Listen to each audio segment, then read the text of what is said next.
always been each other's greatest nemesis. Nemesis. What's the plural on that? Nemesis.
My darling, am I pleased to see you?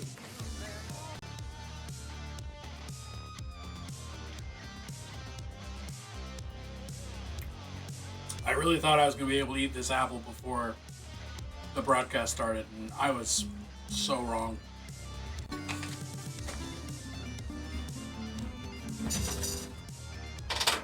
Hello there.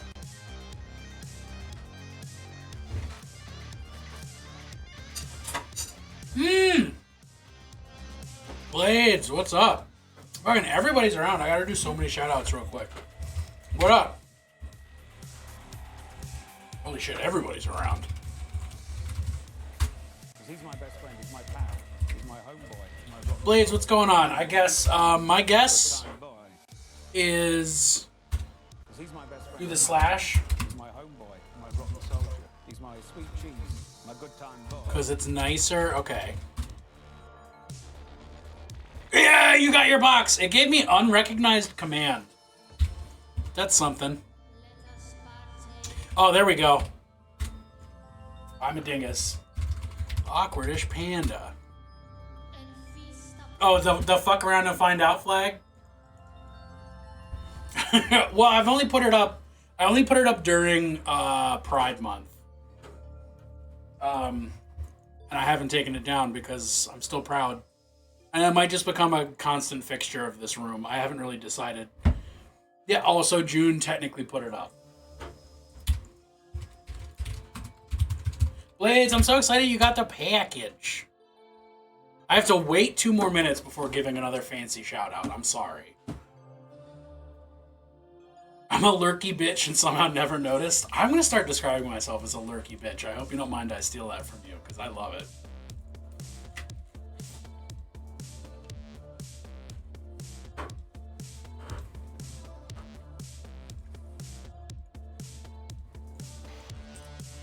When you stream tomorrow, Blades, let's just defy all rules of streaming. Fucking eat loud food and talk with my mouth full.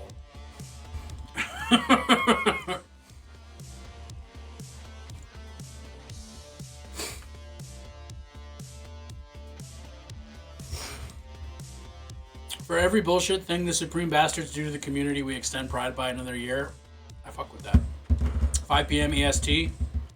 And Mondays at 7 and Fridays at 8. There you go. Alright. I should be able to tune in like while I make breakfast. Dinner tomorrow. If you wind up doing it tomorrow. If you do a pop-up tonight, I'll fucking be there. Because I'm still going to be making dinner, but it's one of them holidays that people do, so I don't know. I don't celebrate this particular holiday because Evil Empire.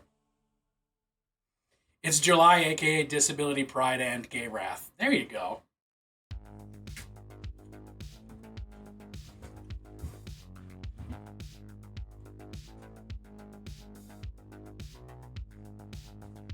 I wonder if it's been 2 minutes yet.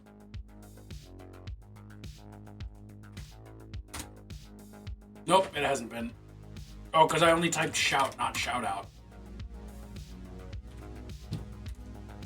Breakfast for dinner. I love a breakfast for dinner. I do that on purpose all the time. Because I just love breakfast. I would eat some variation of a breakfast meal for all 3 squares for like a week straight and still be like, I could eat more breakfast. I hear a puppy. Red Key, what's up, buddy? Breakfast is so flexible. Sasquatch, you're gonna be over there making trouble. Trouble can't be danger. Hey, pup.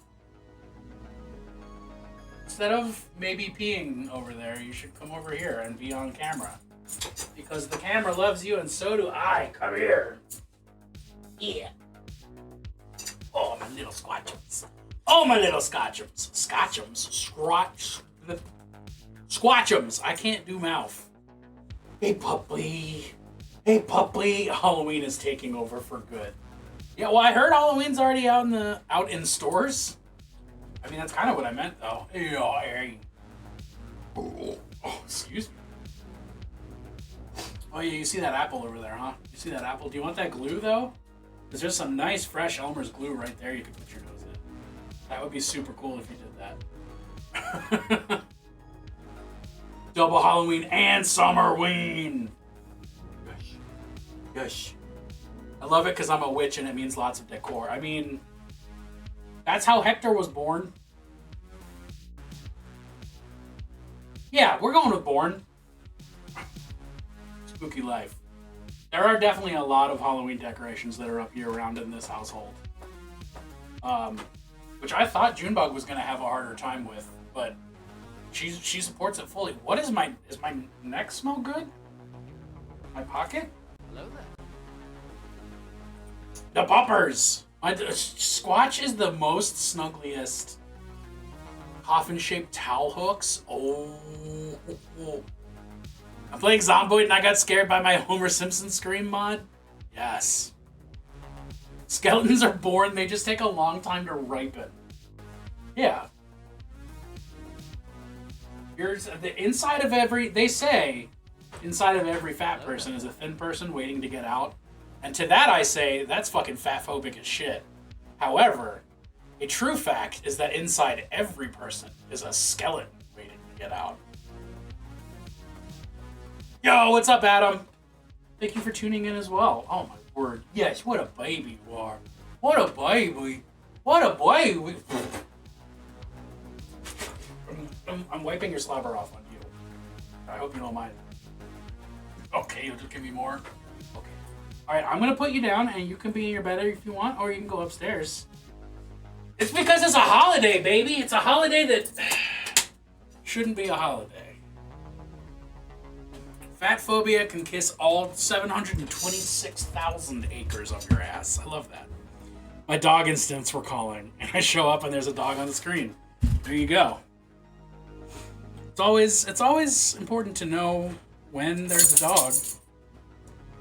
I'm gonna do D&D prep. I think that's my plan. I don't know. I feel like I made my camera way too high now. That's a little better. Okay. That's the goal. That's the general idea today is D&D prep. But I do have holiday appropriate earrings on. Just in case there was any question as to how I feel about things. What about an ESO wifey stream? I mean, until I think we can just make that a regular thing. Honestly. How many functioning organs do we think Joey Chestnut has left? I mean, he's got hot dog. You don't need functioning organs when you have hot dog. You can just have hot dog. And hot dog does the work. Hot dogs are like stem cells. They'll grow into anything that you need as long as you eat enough of them. That's my understanding of stem cells.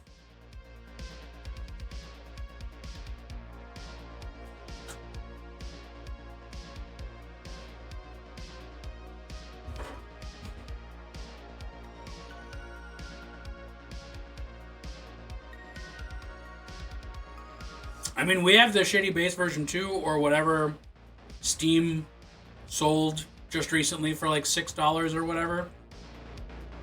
It's MMO Skyrim. It's the first MMO that I've played more than like an hour of before I've gone, wow, fuck this. But it's also more Skyrim. We just picked it up because like, so we Junebug and I are like always on the hunt for good co-op games we can play together. And when we found out that $6 a game, what about the whole game? Well, no, the whole game is $6. Whole with a W, not an H. The whole game is a different story. It's also a different website for streaming. So we were gonna play Elden Ring together, because it works on both our computers and stuff like that. But it overheats Junebug's laptop after like maybe a half hour, so it's not really a streamable experience. So we might be doing a series where we play ESO together. And maybe we'll just actually have characters together that level up relatively at the same time and don't get played on their own for hours. Is Power Wash Simulator co-op?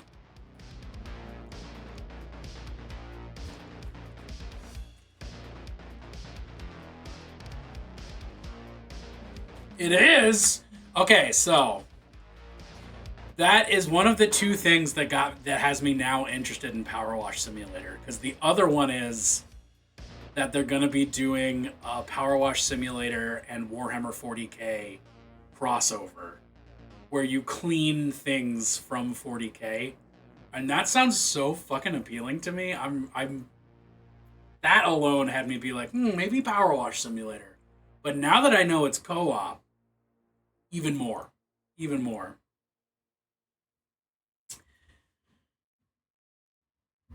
There's also a Bikini Bottom deal. Are we talking about the like thing that privates go in, or are we talking about SpongeBob? Because I'm admittedly much more interested in one of those than the other. It's a SpongeBob DLC, okay. I was hoping it would be like a XXX NC-17 Power Wash Simulator. The options are funds drive for Meat Machine 2, Wifey Boogaloo, or a stream in which June makes a panini in her laptop. Absorbent Robert. Square Bob Sponge Pants. Does not have the same ring to it.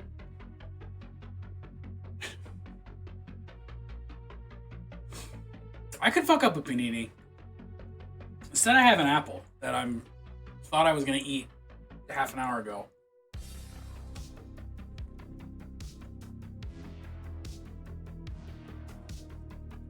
Kevin Smith, huge jorts. Wait, this is really important.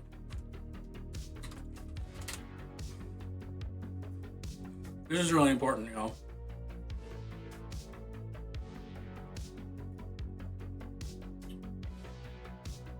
I don't know why that's drawn that way. Kevin Smith, huge jorts.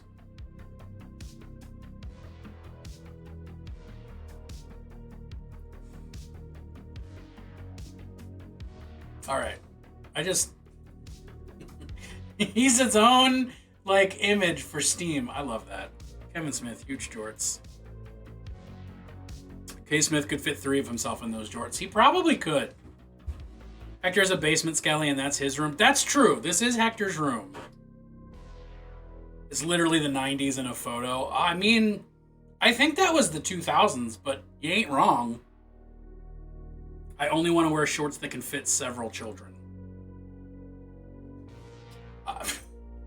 Despite the general distaste for children. Yeah, we want to make the whole room as cool as Hector. Which is always going to be an issue when I'm in it, but...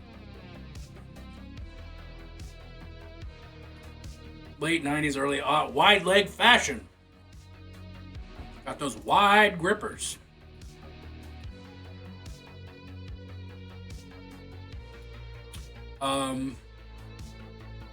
So D&D prep, right? We might do that eventually. SpongeBob Square Jinkos. Hoofa Loofa.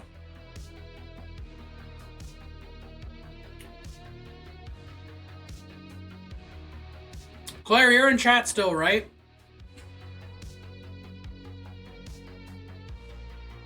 If you are you intending to have the meeting with the Pentoon be the whole Pentoon or just Halvis?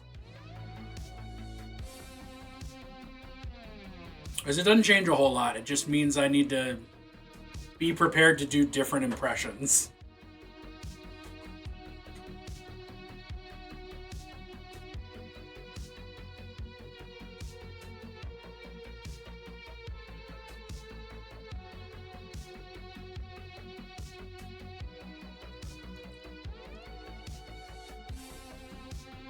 Halvis do be falling into the party's pocket a bit.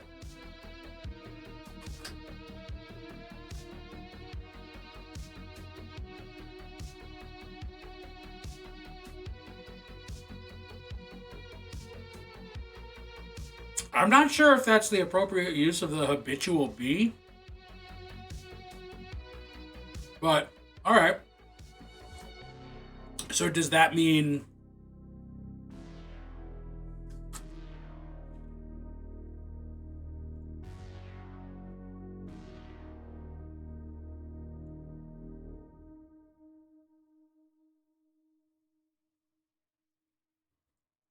Okay.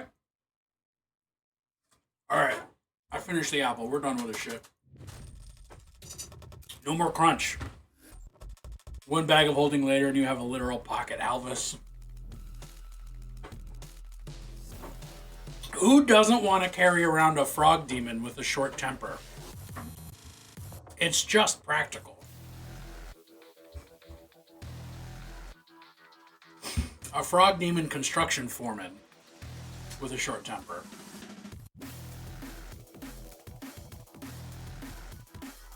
So Claire, you didn't actually answer my question though.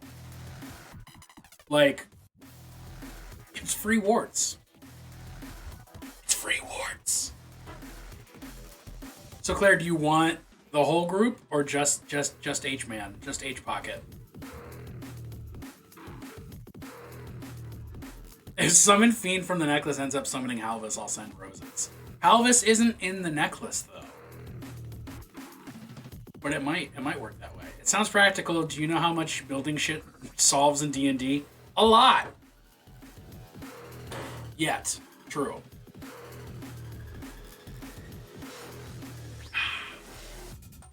It's July 4th. I'm day drinking.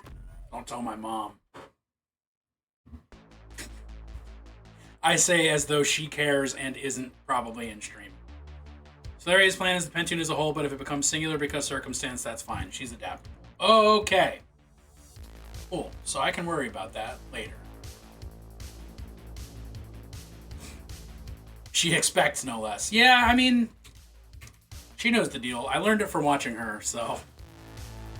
Throw the necklace and scream Pokeball go. That's grounds for, them's fighting words. Really, shouting Pokeball go is fighting words, though. What's the move?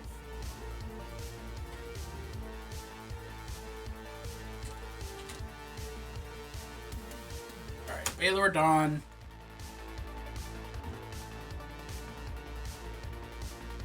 Snack. I love how, as I've been streaming, writing my notes more, my notes have been, like, less and less serious. I hope it doesn't show in-game. But Larry's mom did have a Pokeball. It contained a Golurk. Golurk.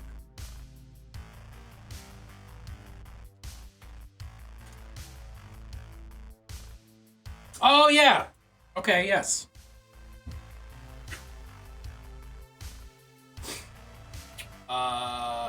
Yeah, oh, okay.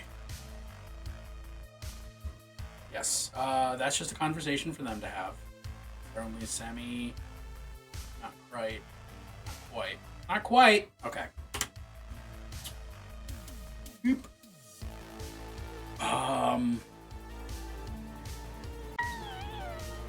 Searching up any Pokemon's name raw on stream is a power move. Is it possible to catch a Halvis? I mean, probably. Mel, what's going on? Damn, fucking everybody is here. My entire follower list. And fucking my entire subscriber list, for that matter. Yeah, I don't know how you would catch a Halvis, but it's... Yeah, I know. I don't celebrate, aside from taking it as an excuse to get drunk and cook meat. Bacon? I'm doing good. I woke up nice and early. I got a lot of painting done. Now I'm doing some D&D prep, or at least that's what I claim that I'm doing. Feeling good. Feeling footloose and fancy free, because I love saying that phrase more than anything else in life. What Pokemon are we looking for? Well, we're treating one of my NPCs like a Pokemon. Still debating getting Ramek some sort of universal translator. Well then, you better say yes, I'm doing that, or I'm just gonna wing it when it happens, my man.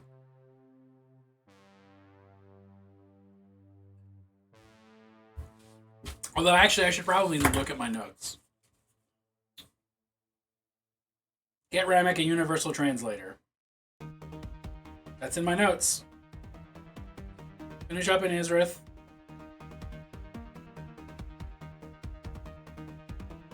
Alright. My gift should be there tomorrow. I'm excited. I just flipped off the garbage can man because he wasn't supposed to come today and I didn't have my trash out. That's rude. Suddenly imagine the box that Doug uses. Doug Funny? Doug, I don't know any other Dougs beyond Doug Funny and Doug. Put your fucking hands up! Oh, the dog from Up. Got it. I don't remember Up. I cried in the first 15 minutes and then I got so bored that I fell asleep and I never rewatched it because if I start the movie by crying and then falling asleep, I don't need to have that experience another time.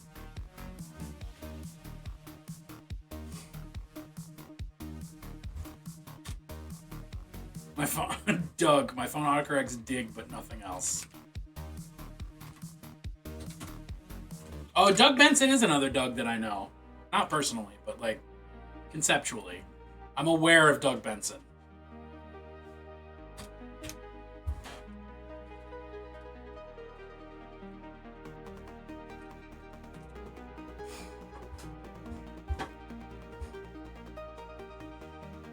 All right, let's start with this. Doogie Howser. I was the same way with the new Spider-Man movie. You cried at the beginning and then fell asleep? Is it Dougie Howser? I thought it was Doogie Howser. And is Doogie not Doug? And also, Christ, my accent. Damn, what the fuck?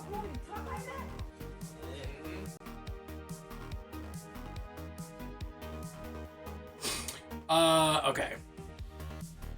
It's Margine Doug? No, I just fell asleep. I was fucking riveted. I watched that at like 5 a.m. and I was like, the whole time. There's not been a non-horror flick in a while that's had me like fully wrapped at attention, but that movie fucking did it.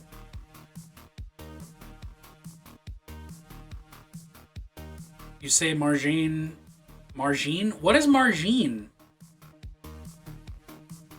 I don't know what Margine means. I've never seen that word before. I'm just pronouncing it the way I think it's pronounced. Is there an actual, is that a word?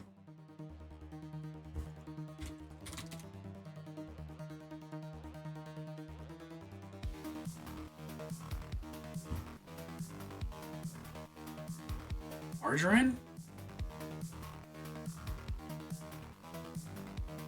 I enjoyed the Mario movie better. Oh, margarine. Got it. Okay, no, it's margarine. I just haven't. The typo threw me off. I was like, "What's margine?" Yeah, margarine. Margarine. If you really want the pure uncut Balmer accent, it's margarine.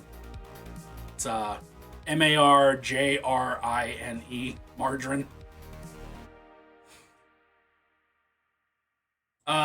You enjoyed the Mario movie better. I still haven't seen the Mario movie. I don't know. I know at this point that I can watch it without paying money, but I haven't. In the South, we don't say boiled, we say boiled. Boiled. My phone is my arch nemesis. I mean, that's arguably better than having a fey creature as your arch nemesis. Okay. All right. We're focusing. We're focusing. This is the same problem I was having on stream last night. That's why I didn't fucking finish my minis. I got so into not painting and just talking.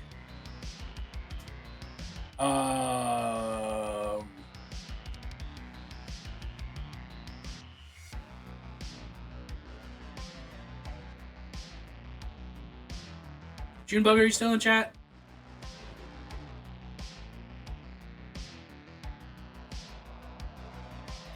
Yeah, all right. Hey, give me a good Jewish boy name, please.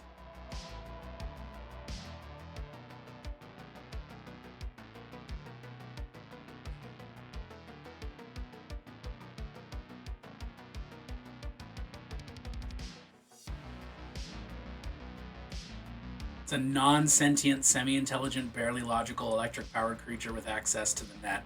I'd say it's close. Fair. I was hoping for a lore question. You might get a lore question later. Right now, I want a good name. I want a good Jewish boy name. Like, specifically, not just like... I don't want a quality name for a Jewish man. I want the name of a well-behaved little Jewish boy, if that makes any sense, that distinction I'm making. Josh, Judah, Benjamin, Aaron. Judah! We are going with Judah. Like a mensch, but like a small mensch. A menschette? There were a lot of subtle Easter eggs that you wouldn't catch unless you're a Nintendo fan. I heard that there was a... No, I already don't remember. I can't even pretend. A wee mensch. Alright. Wee mensch! You know, I've never met someone who is both Scottish and Jewish, and now I want to have this life experience. Okay.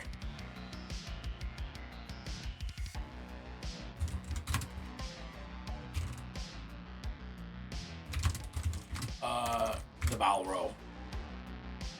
If life is sad in jail, Yiddish and Scots mixed together. If is sad life in jail is very, very sad. Life in jail is very, very sad. People have said. People have told me. I've heard. From time to time. Dawn has the Baylor in their barracks.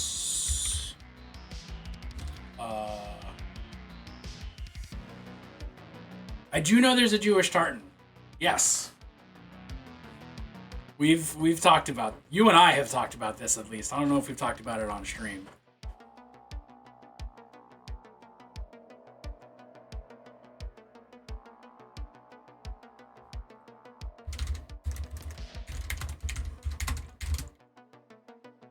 There's an official Pride tartan too. I didn't know about that. Wombo combo of Concubus Charm and coming down from Birth Frenzy.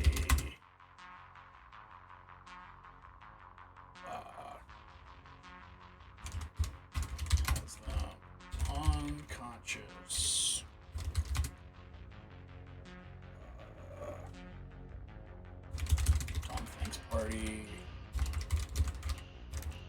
tells them they've named the Bay Lord Judah.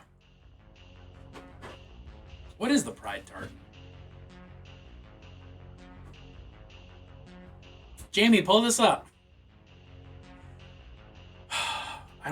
I need to stop making Joe Rogan jokes. He's just such a laughable creature.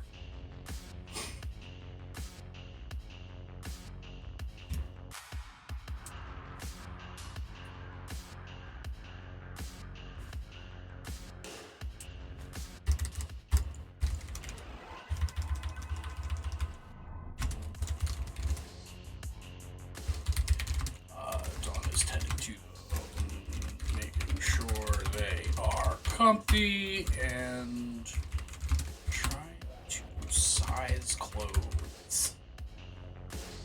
I need more spiders in my backyard. That feels like a euphemism, but you can't have, I mean, I guess you definitely can't have too many spiders in your backyard. I've seen that movie. You're doing great work this year keeping the wasps at bay. Aniros, you gotta try the hang in the paper bag trick and see if that does it.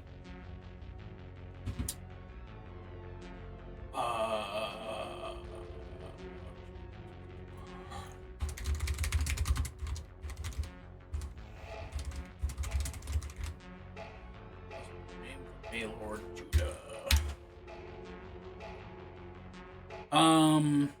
Is mini mensch a thing? Is that offensive, or is that just a good pun?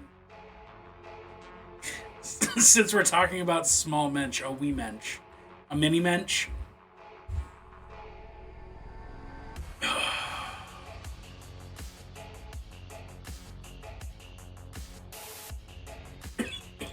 Excuse me.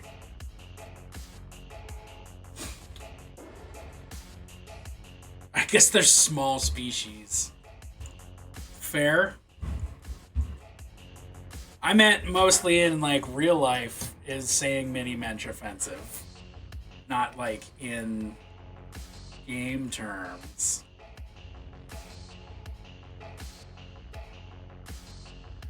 But I'm not quite at the intersection to know if that's something I can't say.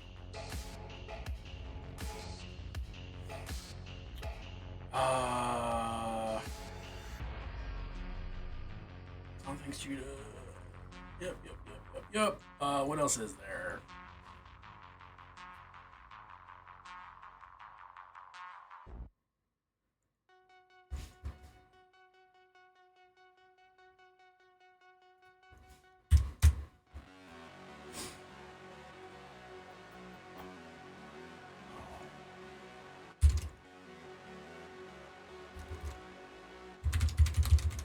Specifically, not the holding cells for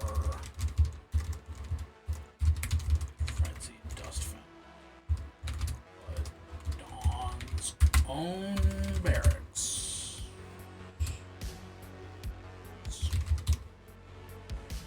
I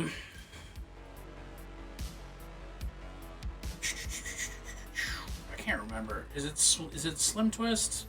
Zistron. Zistron's probably the person who's gonna have that. Oh shit, Oniros, thank you. 74%. We're gonna need to pull this together faster than I expected. This is not where I need to look. Excuse me.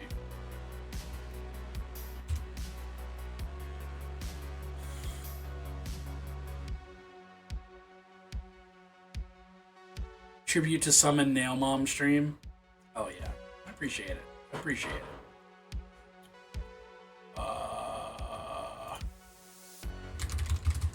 Either there's a Strong or Slim Twist could pull it off.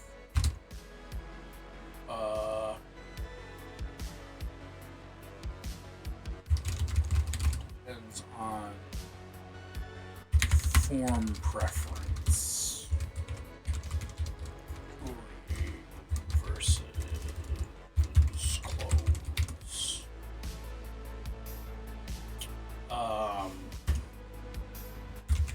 Major favorite.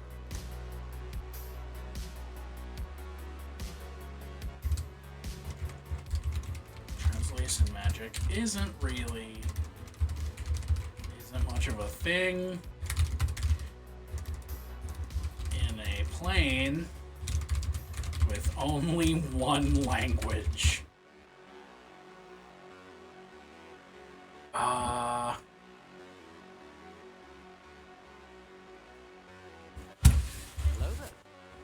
Nerd Holla! I don't know why I just did that, but what's up, Nerd Holla? It's lovely to see you. Oops, I just tried to do the command into my Word document.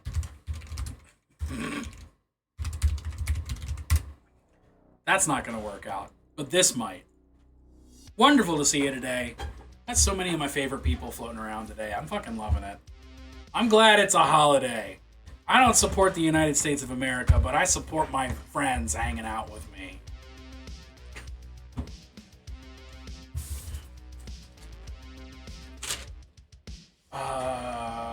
Nope. Combat. Go shopping. No, I think it's after this.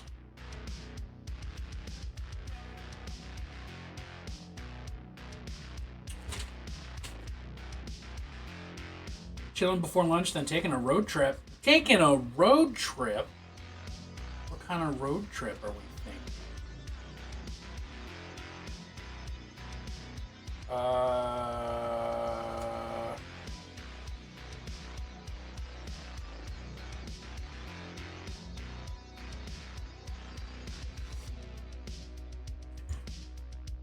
Today's the day I used to spend with my grandmother, so it's nice to spend with friends. Aww.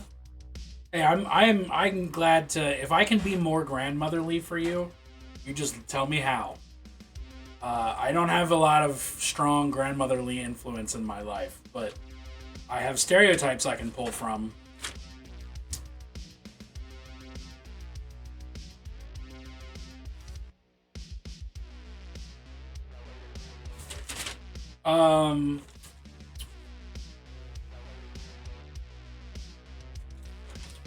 Junebug, do you remember what Iris called the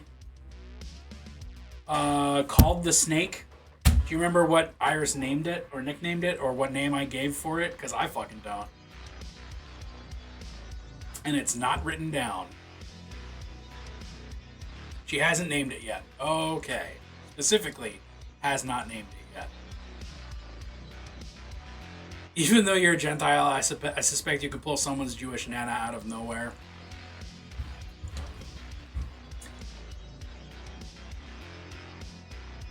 I was about to do a potentially inflammatory impression, and I'm not going to do it. Instead, I'm going to go with the grandma impression that my brother always does. I went to the store to get you some soup and some hair care products. I know you kids love that Matt Damon. That's what a grandmother is, apparently. They just know about Matt Damon. And they have a sort of a New Jersey accent. They basically just sound like Carl from Aqua Teen Hunger Force. She was the sweetest person in my life. Someone who genuinely loved everyone and was kind. Oh, well, shit. I'm gonna cry about that. Hold on. No, we're canceling that. Hold on. 1 minute.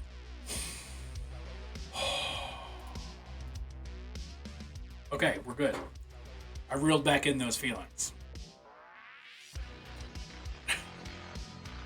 Healthy. It's healthy to be able to do that. Snack.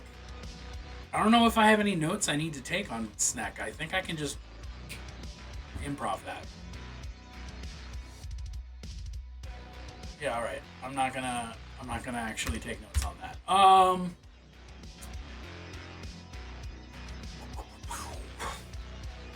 She's the only person in my family I came out to, and she met my ex, the only one who met them.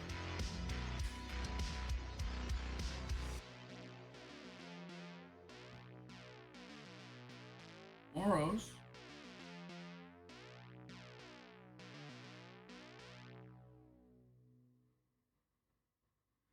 That's really sweet. Especially because I can't imagine coming out to either of my grandmothers.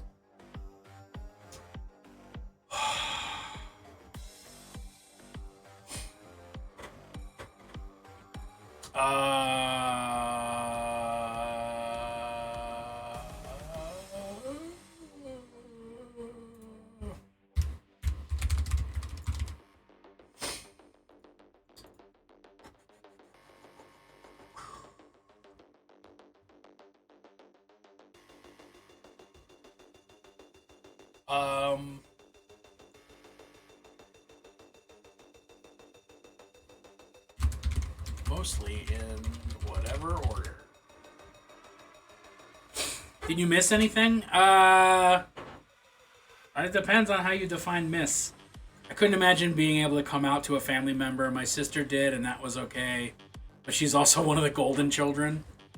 I mean, I've come out to my parents and my brother and about all of my identities. The non-binariness and the bisexuality, but in reverse order, because I knew in reverse order. And they've all been super supportive. Some of them have been better with pronouns than others. Let me just... You know who you are. The ones who've done well, you know, and the ones who haven't, you know. And I do want you to feel bad about it. Get it right, goddammit. But, no, my family's very chill about it. But I can't imagine either of my grandmothers even understanding what I was trying to tell them.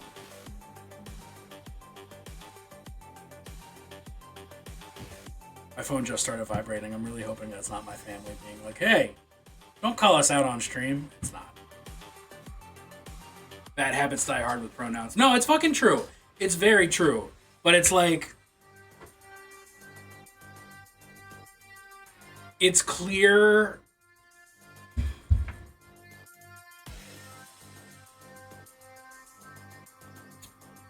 It's clear who puts in the effort and who doesn't.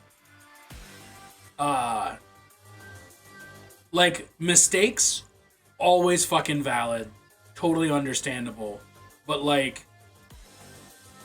It's really clear who is putting the mental energy into checking themselves every time they open their mouth versus who is just saying stuff and then feeling guilty when they get corrected instead of actually putting like the work in.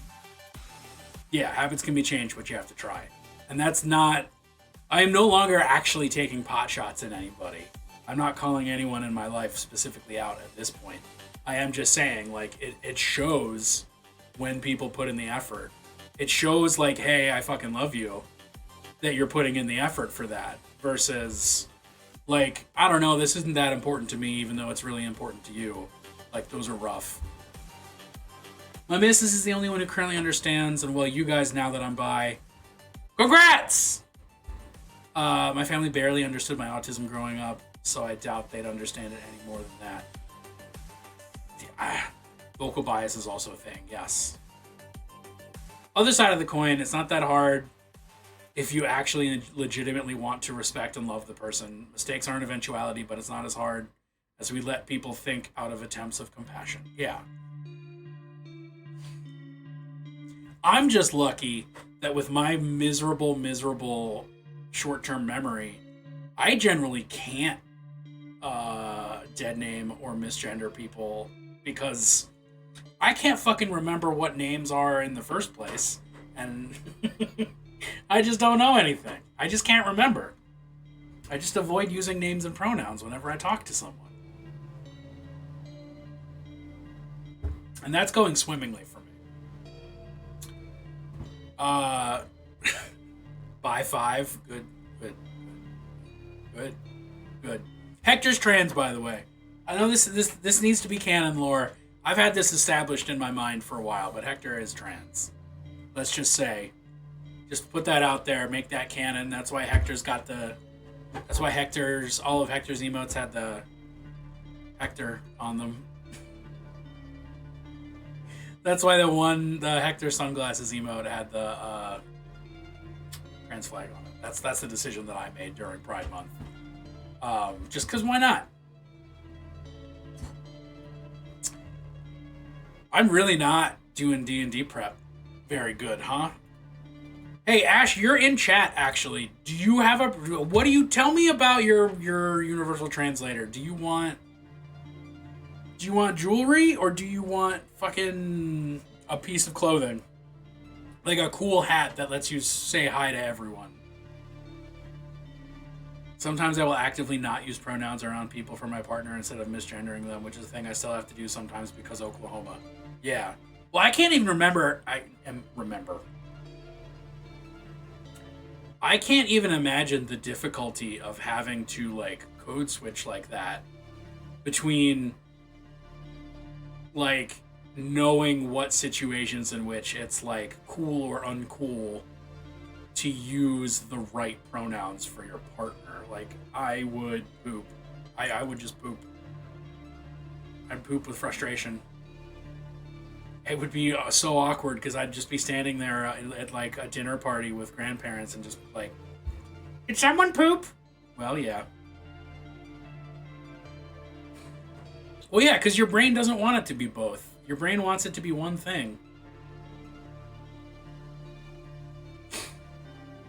But, Cess Levi.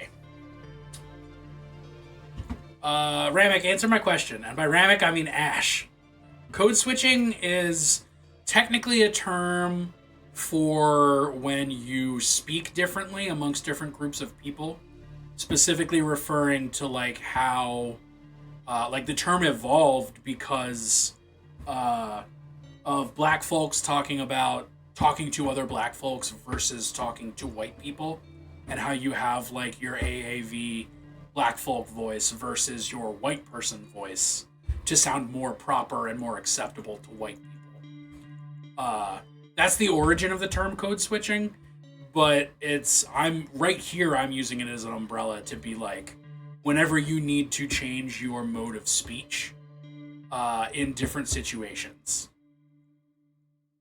And that's kind of how it gets used anyway, because white people find a term and then they just use it for whatever the fuck they want and not what it actually means.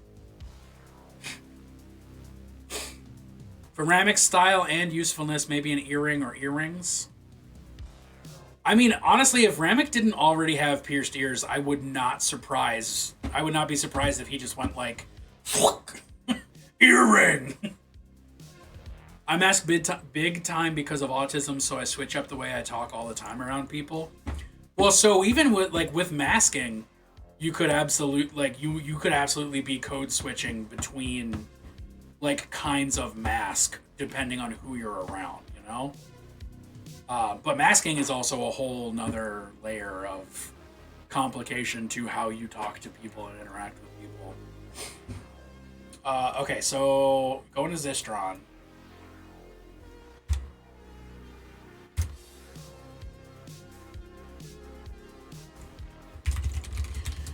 To Zistron at deepest cut jewelers for earring / pair of earrings. Ramek has no qualms about Big Favor because that's just what he'd do. Oh yeah, no, of course. That is... You would... First of all, you just have to deal with it because that's what I decided on already. But second of all, I know that wouldn't be an issue for him.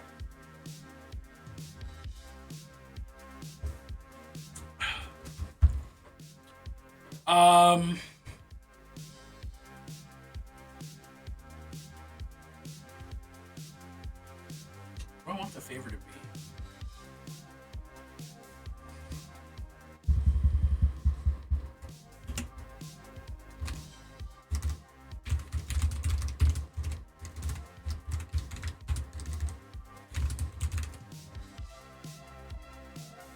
Zistron wants favor ASAP.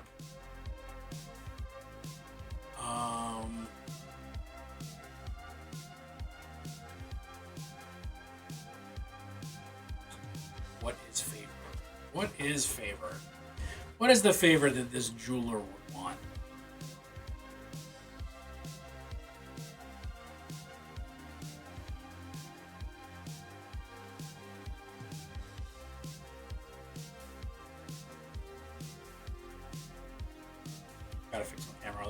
die. Is this the land of Cublet? Cublet? No, it is not the land of Cublet. That is a different homebrew. But honestly, I should just introduce Cublet to this world because Cublet is just perfect. And the world needs more Cublet.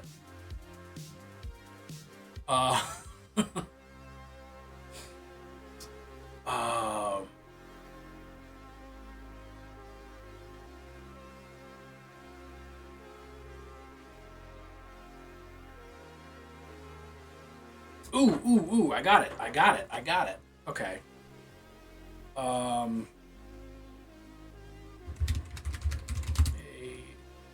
Cublet is my child and I'm due visitation. What the fuck is a Cublet? Do I have the image of Cublet on this computer or is it on the other one? Cublet! Wherefore art thou, Cublet? Hold on, I gotta see if I can find Cublet.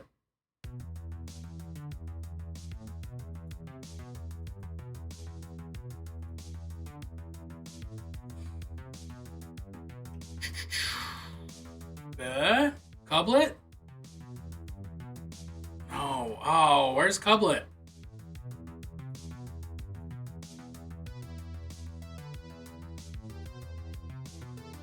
Do I really not have Cublet?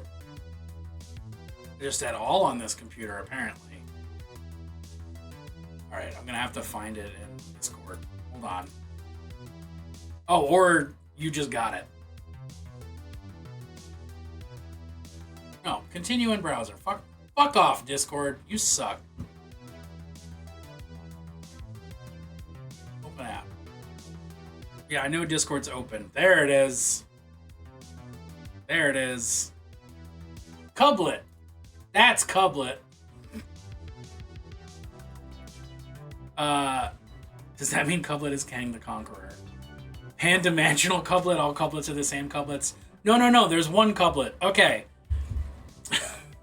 So, in another campaign, we were discussing the sort of familiar type creature that a mad scientist in like Ravenloft would have, and the topic of a naked owlbear came up. So I made this extremely good and cute Photoshop of a naked owlbear chick who got named Cublet. Cause like an owlet, but also a cub. And we used, I used a Sphinx cat and, an actual featherless owl face together. Plunced it up. Look, plunced if you came to get crunk. Wait, what? Look, plunced it up if you came to get crunk with a dame, and that shit's drunk. I don't know this song. Tara! First of all, it's wonderful to have you. Second of all, meet Cublet. Third of all, shout out.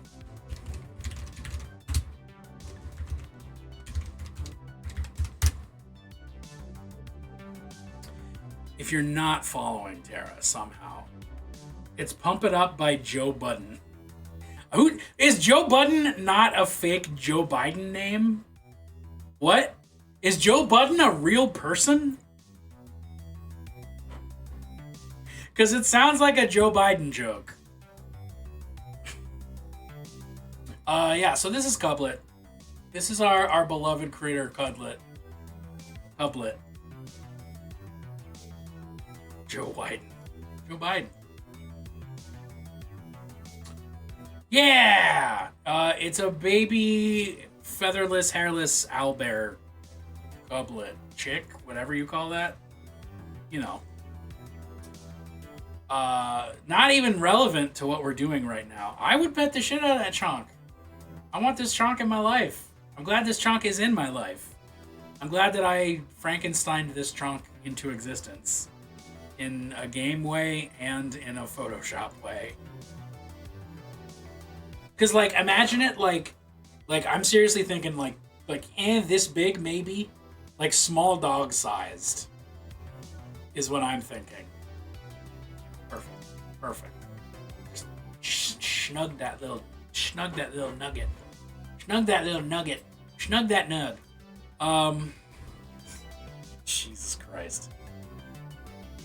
So what I was gonna do and say and think was the favor that Zistron wants is that there is a particular mine shaft in the drop that has collapsed.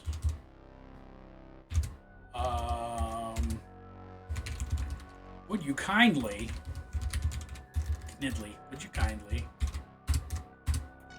reopen it so I can get them gems? Yep, that's the favor. Ramek get to be strong? Yes, Ramek get to be strong. Ramek needs to clear rubble. Yeah. I would name a naked cat Cublet. I would too. Finally bust out mythic I'm not saying that word. Athleticism. Mythic athleticism. Mythic atheism. Okay, here's what's up. I need to take a break because otherwise I'm going to explode. You may have noticed my body vibrating. That's because I'm trying to not explode currently. So, we're going to take a quick little ad break. Three whole minute ad break. And then we're going to come back and keep repping. And I thank you for your kind attention and your patience and all of your waffles. I thank you for your waffles. I don't know why I'm thanking you for waffles, but...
All right. Color me intrigued. What are you using the nail polish for?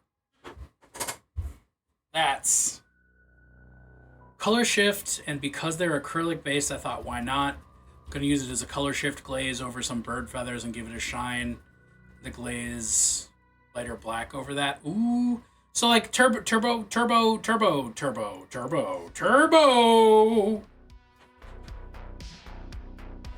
Stuttering is so cool and fun. I love stuttering. It's tight. It's the coolest thing that my body does to me.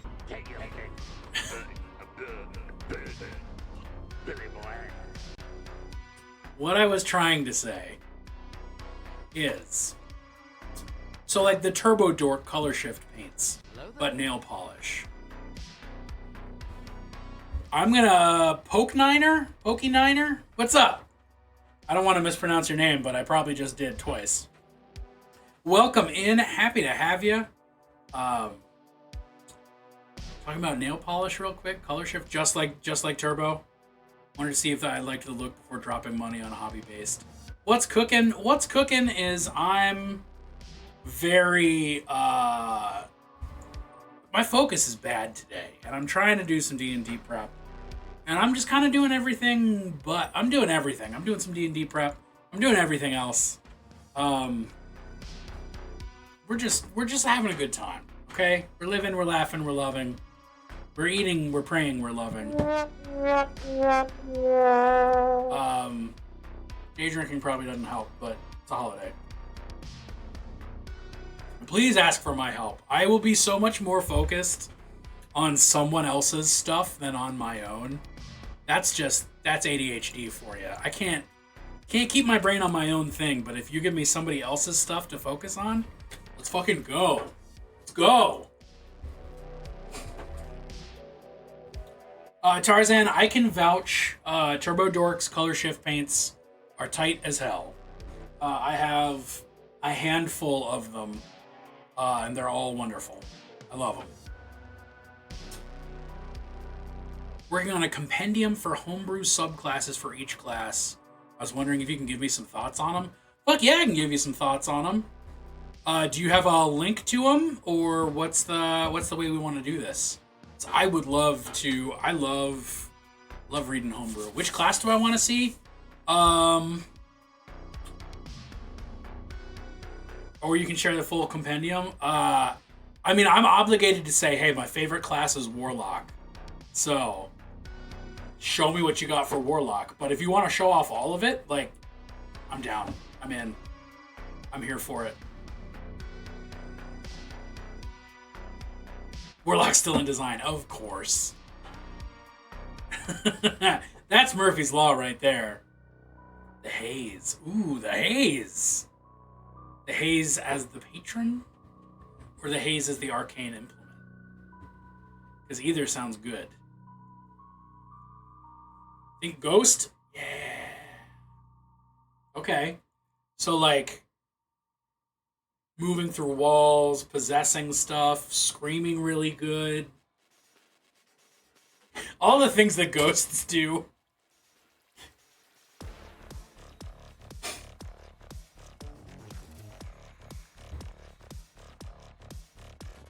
Yeah, Turbo Dork is dope. I need to go out of my way to find more times to use Turbo Dork. Because they're so fucking cool. Share the compendium and you can look at what you want. Fuck yeah. That sounds tight. We are a link-friendly chat, so please feel free to fire away. If you want to put it in the Discord, we can do that too. But there we go. We got it right there. Pokedoner's Year of Homebrew Subclasses. Am I saying your name right? Just for the record. Pokeniner? Pokeniner? Pokeninier? Pokeniner. Alright, tight. I'm doing good. Broken default. Hey, you have a broken default logo on cover page, just so you know. Also, don't delete your home brewery folder on Google and protect your work. Do those things.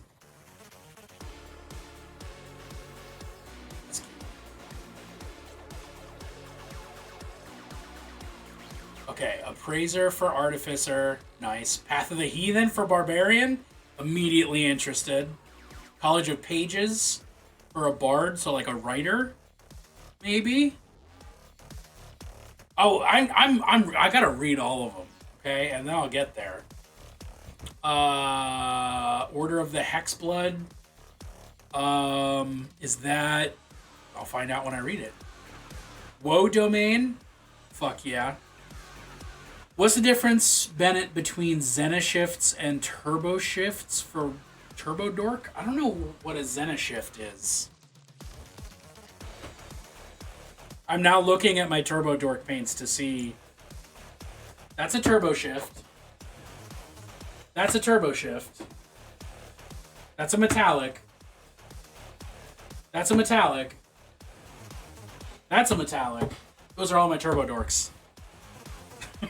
I would expect, Tarzan, based on the name, that Zenishift is intended to be put over a pre-shaded base coat versus the Turbo Shift, which is supposed to be either over a straight black or straight white base coat. That would be my immediate assumption, but I honestly didn't know that that distinction existed. Zenishift, presumably coming from the term zenithal, like a zenithal color shift. Mel, I will hop into whips in just a second. I want to finish going through this table of contents real quick. Their version of contrast? Possibly. Again, I didn't know they existed. I don't want to put words into their mouth. But if they want to send me some so that I can talk about them, Turbo Dork, hit your boy up. Woe Domain sounds fucking tight. Circle of Luster for Druids sounds like minerals, which sounds very interesting. Acroborn for a fighter, I'm getting... I'm immediately thinking of, what is it, Dick Grayson? The Robin who's a real acrobat fella. Way of the Bloodletter? I don't know what that means, but it sounds fucking metal. Oath of Progress, like an industrial paladin? Maybe, that sounds cool. Aegis Strider? No idea what that means, but it sounds fucking tight. Hustler, I like where we're going with that. Blightblood, interested. The Haze, love it. Arcane Bringer, I don't know what that means. I'm excited to look through these, but I gotta look at whips first. We talked about whips. Whips. Oh, magenta! Fucking love that color. Doomfire Magenta is so... Oh shit, that got big. Doomfire Magenta is such a good color. I actually use that, Fuck, I just realized I'm not. I use that for my, pinky glow on my, duders. On my duders! On all my Chaos guys. Yeah, that looks great, Mew. I like where you're going with it. I'm very curious to see what happens next. Alright, what do we got? Appraiser. Gems. Okay. Fuck yeah, jewelry making. Dig it. Efficiency with jeweler's tools or pick something else. That makes sense. Appraiser spells. Chromatic Orb is a cool choice. Distort Value is Acquisitions Incorporated, right? I can kind of guess what it does, but I don't actually know the spell. Incite Greed, also them, yeah, for sure. Stone Shape, tight. Meld into Stone also makes sense. Enhance Ability, Locate Object, Animate Objects, Dawn. You threw me for a second with Dawn, but it makes sense because, like, light refracting through crystals. So never mind. Third level, you've learned how to create exquisite trinkets. A box for my trinkets! You can make a piece of jewelry. You can make jewelry equal to your intelligence modifier. You can't craft one while at your maximum. Use a bonus action to give a creature your jewelry. While a creature is wearing each piece of your jewelry, they can add D4. So it's a guidance or a bless. Creature can wear any number of these jewelries, but can only gain the benefit from jewelry they are wearing once per turn. Once a creature uses the benefit, it cannot gain the benefit until the next time. Oh, so once a day. Got it. Okay. Oh, and it gets better. Ooh. Yeah, okay. And I like that you've got the D6, the randomized chart of gems, jewelry.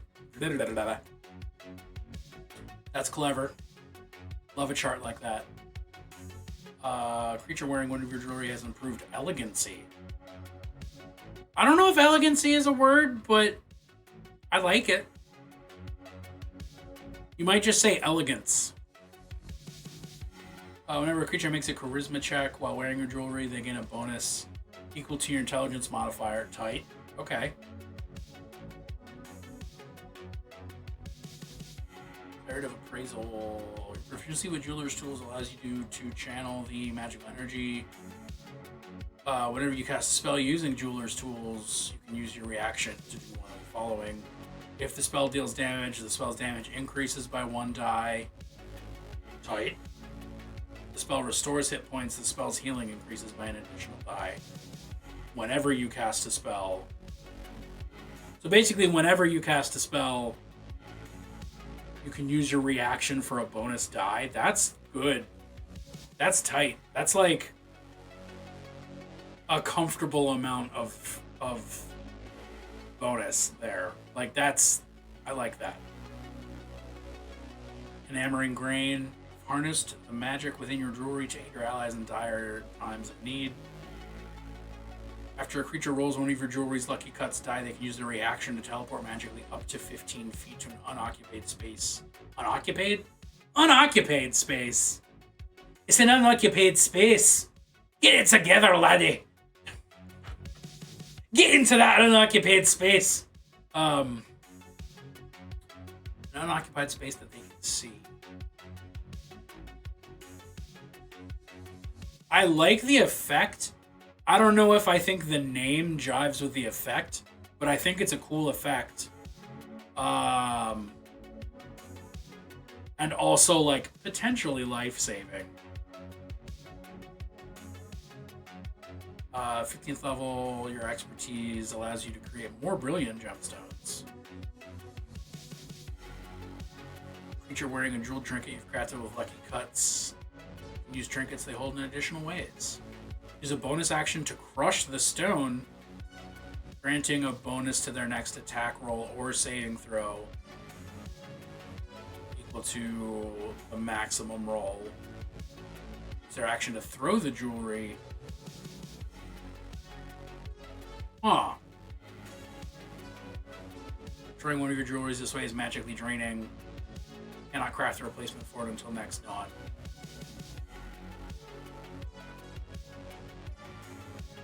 Okay, so when you're at 15th level, you're adding an 8 to any given thing. Which statistically, yeah, so you can't machine gun craft jewels.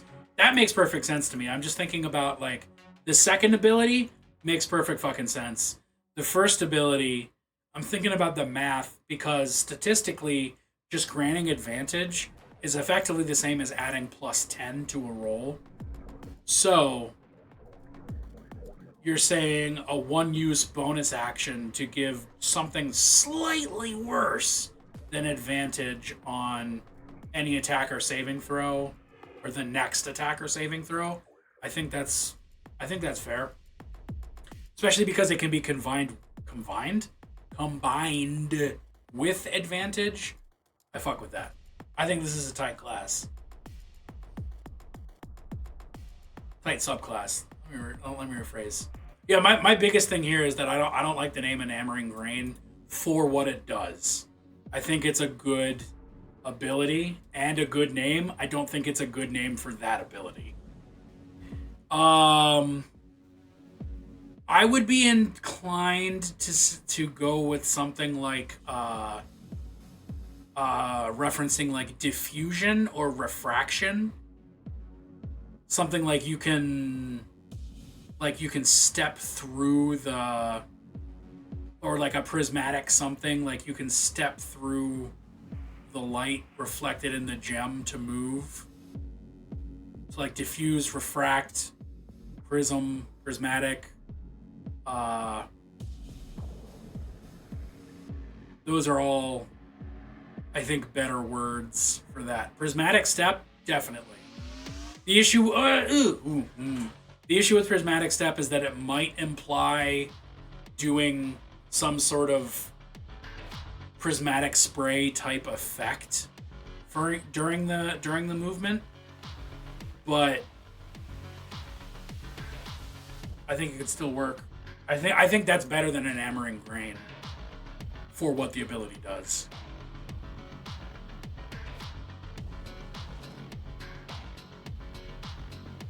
I want to know about this heathen. On solace and solitude, forsaking bonds of companionship. Oh. Okay. This is not what I expected. I expected some sort of like anti-divine sort of a subclass for a barbarian. Rage pulls you and the target of your rage out of position while you're raging and make a reckless attack. You mark. Ethan, I made similar to Outcast. Yeah.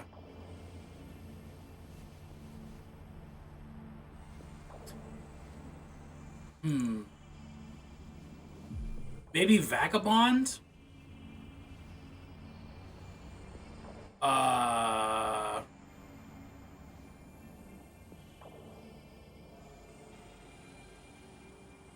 Rover?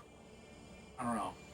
Heathen's a good strong word, but it feels very related to religion for me. While you're raging and make a reckless attack, you mark the next creature you hit on your turn with a challenge. Each turn, the first attack made against the marked creature has advantage, just like reckless attack. However, any attack made against you or allies within 15 feet of you also has advantage. Loner? Oh, Loner honestly would work very well, Claire. Thank you. Your rage pulls you and the target of your rage out of position. While you are raging and make a reckless attack, you mark the next creature you hit with your challenge. Each turn, the first attack made against the marked creature has advantage. First attack from anyone, presumably. Oh shit, we got a Plunst. Claire, what's our Plunst? Plunst. You were born on the Plunst. Molded by it. So okay, so any attack, not just you yourself with the reckless attack. Got it.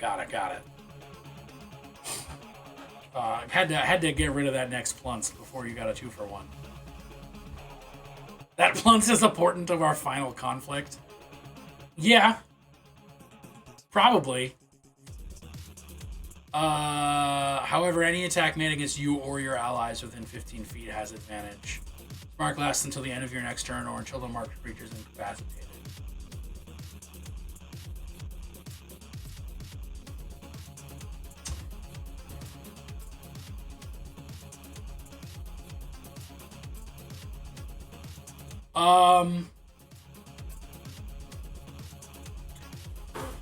So I don't. Okay, mechanically, I think it's confusing. The flavor is the challenge pulls the enemy out of position. Well, it doesn't do that though.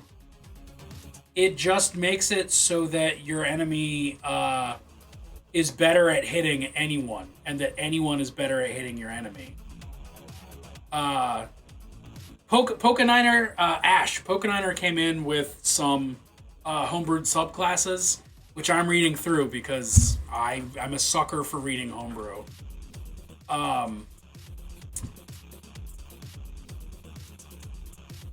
Yeah, I don't think Reckless Challenge does that mechanically, because like,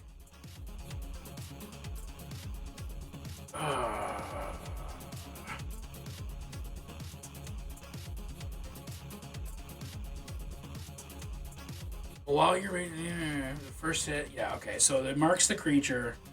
If you're in, yeah, because it is. So you have to be. You by nature want to be pulled away from your allies. Like for a reckless challenge specifically, you want to be avoiding your allies so your allies don't get attacks with advantage against them. But there's no incentive for your enemy to attack you.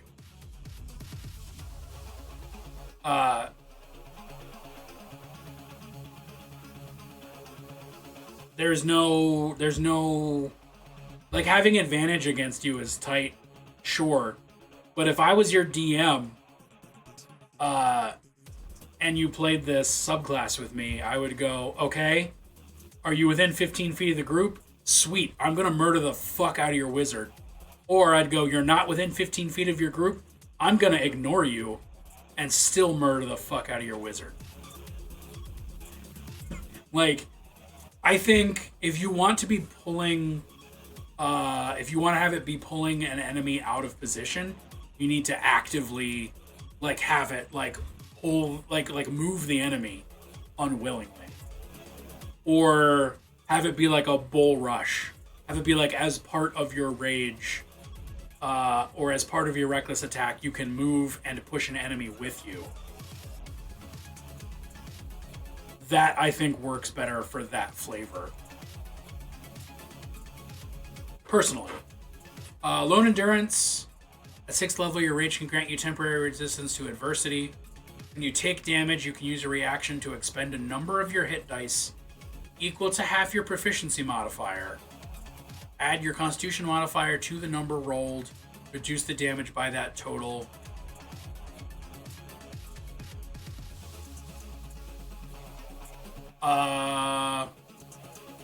That ability is fine. Well, first of all, you need to explicitly state whether it can reduce damage to 0 or not. That is a thing that Wizards is big sticklers about with their wording. So you need to explicitly be like, yes, this can reduce damage to 0, or no, minimum of 1 damage.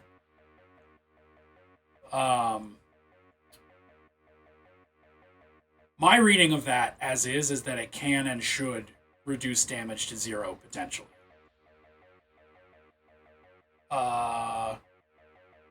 Spend a number of hit dice equal to half your proficiency modifier. So at 6th level, you've got 6 hit dice. Your proficiency modifier is 3.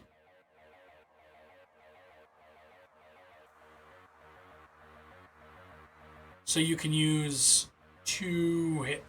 I would just say you can use up to your proficiency modifier worth of hit dice.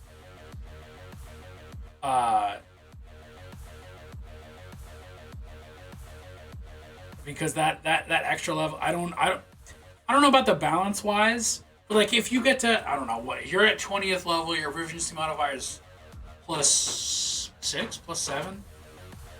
I don't know. I haven't played up to 20th level, so I can't really speak to that. +6. Okay. 20th level, your proficiency modifier is +6. So you could roll 3d12 for an average of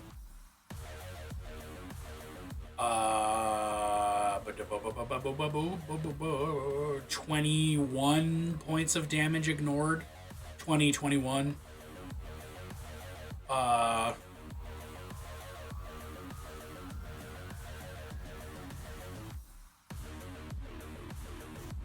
Versus if you could just straight up roll half your hit dice, you could ignore theoretically 40 points of damage. I don't know. I don't think you need to. I don't think you need to keep it to.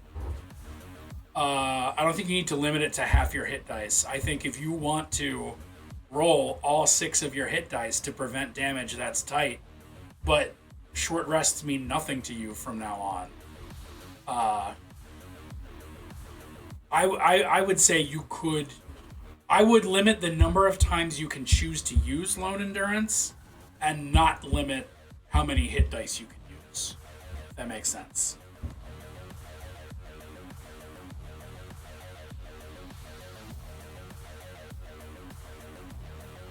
Solitary focus, 10th level, can sense the world around you at a paranormal level.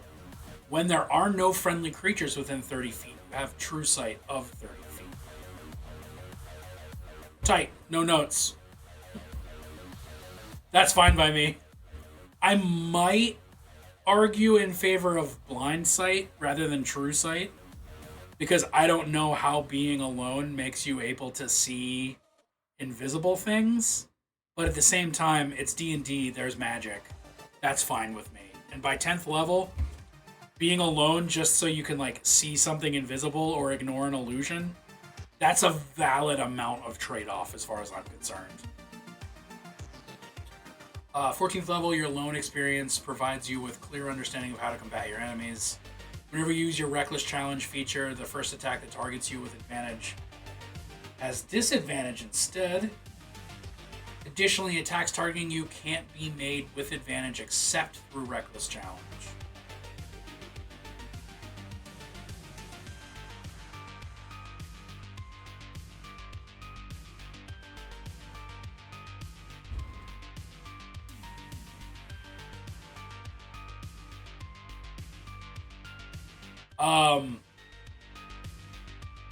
Does the first attack mean the first attack per turn or per round? Or does it literally just mean one attack? Per round. Okay, that needs to get clarified. Attacks targeting you can't be made with advantage except through Reckless Challenge.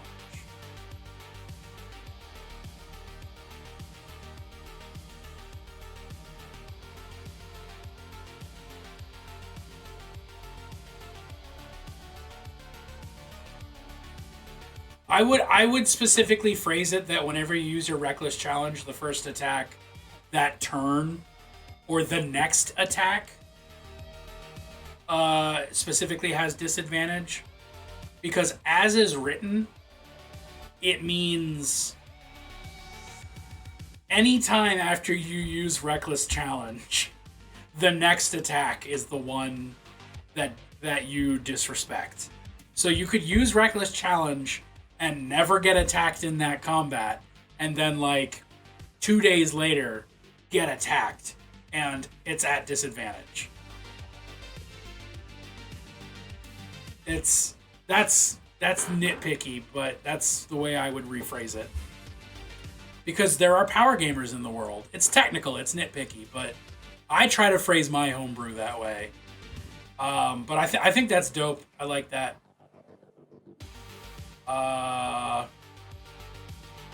I would also be inclined to add a ribbon to either 10th or 14th that you cannot be surprised. I think that would just be a solid additional point to either of those. Just an always on, can never be surprised. Just infinite swagger for days. It's the most hesitant subclass. I mean, so I've only read 2 subclasses, but it shows that the Artificer one, you were like, yeah, I know what I'm fucking doing, and this one you were like, eh. And I do not mean that as a shot against you. I just mean that it shows that like you were confident with the Artificer. It's more a compliment for the Artificer than it is shit talking this one. College of Pages. Yeah, okay, books. Book Bard. Book Bard. I love that.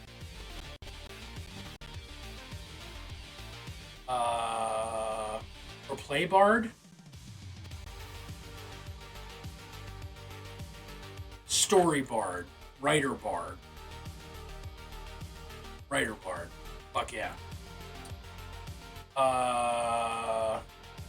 When entering initiative, you can use a reaction to expend a bard that can literally write reality. Loving it. Use your reaction to expend and give a bardic inspiration die to a number of creatures up to your remaining inspirations. They can use this immediately as a part of your reaction to add the roll to their initiative or hold it instead. That's dope. That's fucking powerful. I like that. If you need everybody to go first, you all just go first. Narrative awareness bard seems OP at first blush. A little bit. Learn the message cantrip, which doesn't count against the number of bard cantrips, you know.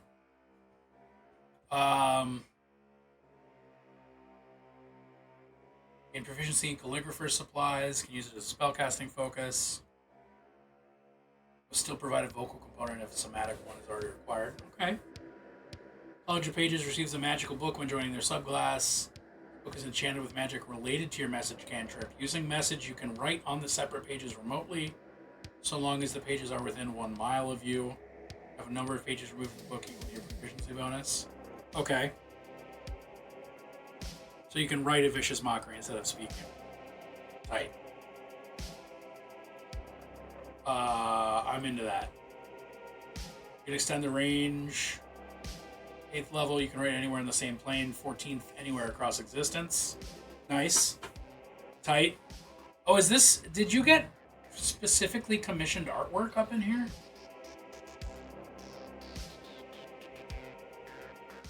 You got this from Nikki Dawes? That's tight. I love that. I like both of these so far. Oh, the art is linked. Nice. Yes, it is. Oh, that's tight. That's beautiful. That's well done. I like that move. 6th level, you've learned to shift and twist reality to affect the hearts of those who communicate with you. It's a quibble, but that A should be an E. Affect is a noun. Effect is a verb. But we are talking about the writing bard, so I have to be a pain in the ass about that. You can use an action to enchant a creature that you can see within 30 feet. Make a wisdom saving throw. You can also choose to expend and roll a bardic inspiration die. If you do, the creature subtracts the roll of the die from the wisdom saving throw. Roll. Grammar me is angry now. Sorry, Grammar you. Sorry, Grammar Pokey. Grammar Pokey. Oh, and there's the Balmer accent. Grammar Pokey. On a failure, they suffer from one of 2 magical effects affecting their attitude towards you. Let's concentrate on this effect similar to if you were concentrating on a spell. It has a duration of 1 minute or until concentration ends. They become frightened and must run away from you. They become charmed. As per charm. Use this effect number of times equal to your proficiency bonus. Regain expended uses when you finish a long rest. Grammar Barbarian would like to rage. Fuck yeah.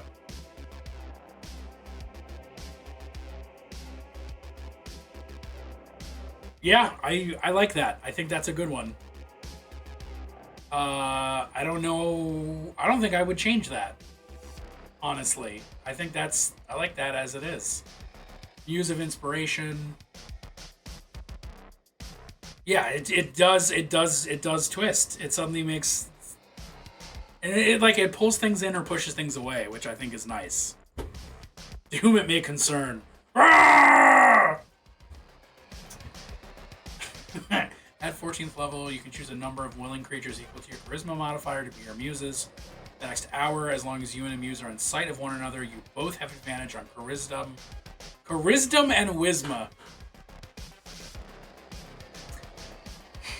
Charisma and wisdom saving throws. When you enter initiative, the muses also gain bardic inspiration without spending one of your own. Once you use this, you can't use this again until the end of the die. Charisdom and wisma. Talking is hard. So, for an hour, assuming you're a good bard at level 14, you're picking 5 creatures. At least. You all have charisma and wisdom saving throw advantage for an hour. Is it every time you enter initiative or just once?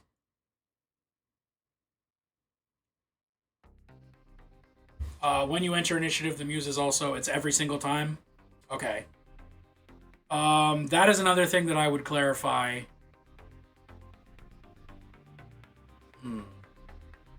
Do I think more than once is broken? How many uses of Bardic Inspiration do you typically have at 14th level? Lasts an hour. Oh, how many times are you having combat? Yeah, never mind. Forget what I said. You got a good point there. Yeah, so at most, you're doubling your Bardic Inspirations, which is significant, but your Charisma should be high anyway, so that's fine. 14th level can influence people to shape their destinies at the moment. Like character rolls one of your Bardic Inspiration dice. Use your reaction to have it roll the maximum amount. Yeah, fuck yeah, I love that. The Ganazal. Welcome. I was supposed to be doing homebrew prep, and now I'm reading other people's homebrew because I'm a sucker for reading other people's homebrew. I like homebrew, whether it's beer or D&D or any other game for that matter. I'm fucking here for it. Yeah, no, I this one is the most. This is like the reason I would want to play this class or any other booze. Yes. Most people, when they say homebrew, they think of beer, though. Or mead, I guess. Beer or mead. But I'll take any booze, really. Day drinking because it's the 4th.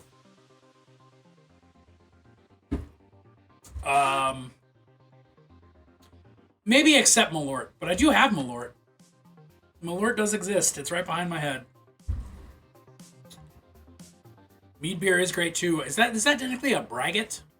I believe. Yeah, point is, Pokeniner, this particular ability is what makes me go from like, this is a cool class to, I want to play this class. That power alone would feel so good to be like, no, you know what? Actually, you're going to do great at this, God damn it. I would love that. Get to drink anything in my life, and I'm turning 23 this year. I mean, it's not for everybody. And never will I ever say that everybody should have an alcohol. Just because it's something that I enjoy doesn't mean everybody enjoys it. I like painting miniatures. Not everybody enjoys painting miniatures. I like sending mean tweets to politicians. Not everybody enjoys doing that. I play Dungeons & Dragons. Not everybody does that. You know. Different strokes for different folks. There's a train for every passenger. And sometimes it's a drinking train. Please do not get on a train driven by someone drunk. My phone can spell Melorio correctly, but corrects dig.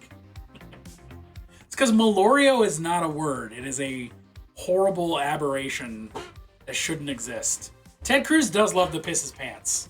Please send tweet. If we can all just tweet, Ted Cruz loves to piss his pants right now, I would love that. Order of the Hexblood. Okay. Oh, it's a blood hunter who hunts witches. Duh. I don't know why I thought that was a hard concept. Melorio is a word that's just the definition. I enjoy painting miniatures of politicians in a mean manner while drunk. I mean, that's a very historical way to get your aggression out, honestly. That's basically what an effigy is. All those times that they've burned images of whomstever, it's that. Okay, so witch hunting blood hunter. My Hexblood makes a sad face. Biggest disclaimer ever right here. I've read the Blood Hunter. I've never used one. I've never seen one used aside from when Mollymock killed himself on Critical Role. I have no concept of how good a Hexblood is. Or not a Hexblood, but a Blood Hunter is. I don't know how they work. I don't know why they work. I don't know what they do. So all of my advice on this subclass is probably garbage, but I'm still going to provide it. Glamour Smashed Face! What is up, Roxy? Lovely to have you. They are exclusively strong at something. Well, hopefully they're strong at killing. Otherwise, they kind of suck. Third level, you gain proficiency in Arcana. Makes sense. Cool.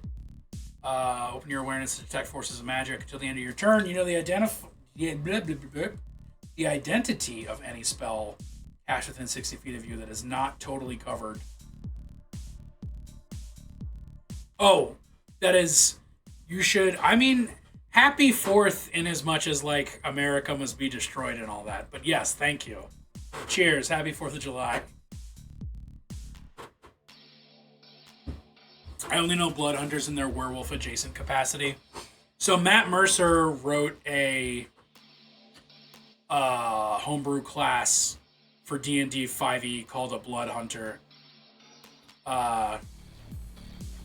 And they're basically Geralt of Rivia, but instead of drinking potions, they just like blood.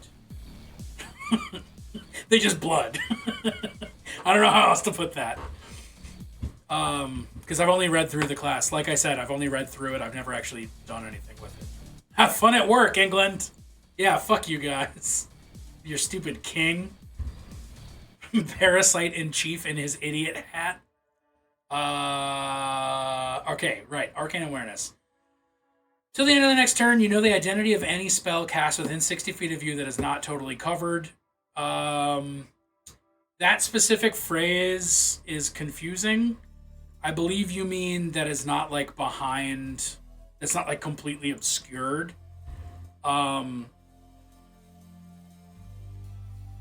Most expensive pet in the world. Did he move the corgis? Matt is a huge Witcher fan, but yeah, it's real similar.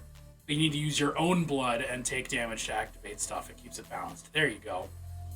I know that's how Mollymock died. God rest their soul. Mollymock was the fucking best thing about Campaign 2. And I'm glad that... Spoilers, redacted.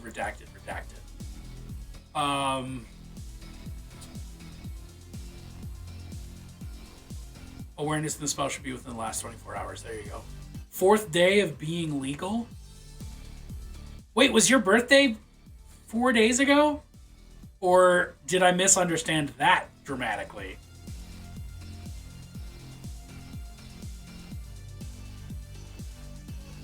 I could never get into Critical Role, not my kind of storytelling. I really I really got into Campaign 1. I'm 32, thank you. What do you mean for legal? Legal. Right. That's what you mean by legal. You mean that the sweet Mary Jane is allowed in this here Maryland. That's what you mean by 4th day of being legal. I was really confused. It's like, I don't think you're that young, but maybe you are. I don't fucking know. What's I saying? Oh, Campaign 1 Critical Role. Loved it. Still deep in my heart. The Briarwood arc is just... I want to rub it all over my D&D playing body. Campaign 2, it has its ups and downs. Campaign 3, I think I watched like 6 episodes and was like, okay, whatever. Dimension 20, fuck yes. I wish I was 21 again. That would be nice. No, actually, my life sucked when I was 21. So I'm glad to be a decade removed from that. Decade plus. Actual plays just make you want to play. I'd rather play than watch. I mean, they're the same for me as like any other podcast. Like, it's just something to make my brain happy while I do stuff. Like, I love listening to an actual play while I'm doing dishes or other chores. But, like, I can't. Yeah, Oneros, we know you meant to say Sam's. You already said Sam's. I fucking love NADPOD. I got into NADPOD just recently. Matt Mercer's voice just does stuff to people. And his hair. He's got really nice hair. I don't generally find Matt Mercer overall attractive. But, like, his hair's really nice. As a person who also has a lot of really nice hair, I can admire that at least. I'm going to read this subclass eventually. Matt's not my type. Valid. I feel that way about Brandon Lee Mulligan. Everybody's thirsting over Brendan Lee Mulligan because of the fucking Dungeons and Drag Queens. That man does nothing for me. I feel nothing. I want to hang out with him. I want to be his friend, but I don't want to be his friend. Okay, we're going to do this. I'm going to read Arcane Awareness for the 4th time. Holy shit. Till the end of your next turn, you know the identity of any spell cast within 60 feet of you that is not totally covered. I don't like the wording of that. I think that needs clarification because does that mean it has to be within line of sight? Does that mean it can't be behind a wall or whatever? I would use different phrasing for that. You know the name of the spell you sense, but not the level of the casting. You can sense any magical conditions or effects on creatures around you, but you do not know specifically which condition or effect. So you would know who conditioned, but who didn't. Oh shit, backtrack. Laura is my type. Laura is a cutie. Travis is a cutie. If there was one couple in the D&D world that I want to home wreck, it's both of them together. I want to be Rowan's third parent. All the College Humor adjacent people are absolute cuties. Totally fair. I would throw this phone off a cliff if I didn't need it. I like them thick and hairy. Ain't nothing wrong with thick and hairy. As a thick and hairy myself, it's a good way to be.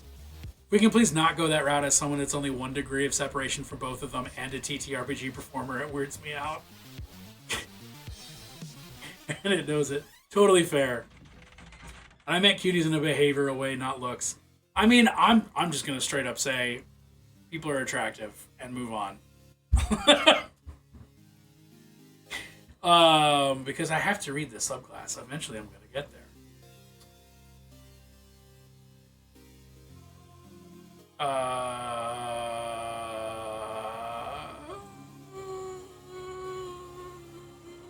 Right, okay. Yes. The wording of that I don't like, but the wording of specifically is not totally covered I don't like, but everything else, cool. Magic Constraint. Disrupt the forces of magic around you once per turn when you hit an attack with a weapon empowered by your Crimson Right onto a creature that is concentrating on a spell, or cast one that damaged since the end of your turn. You can roll an additional Hemocraft die and add it to Crimson Right damage. Crimson Right means you take a die of unblockable damage to deal additional types of damage. Yeah.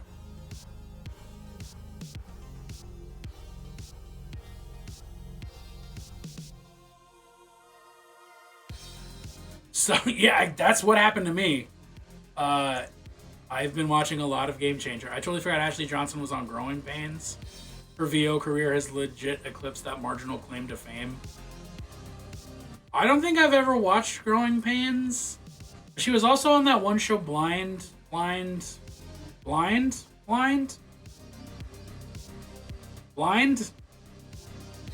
something. Blind Spot. Thank you.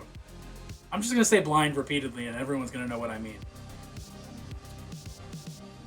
Cast one that damaged you since the end of your last turn. Okay.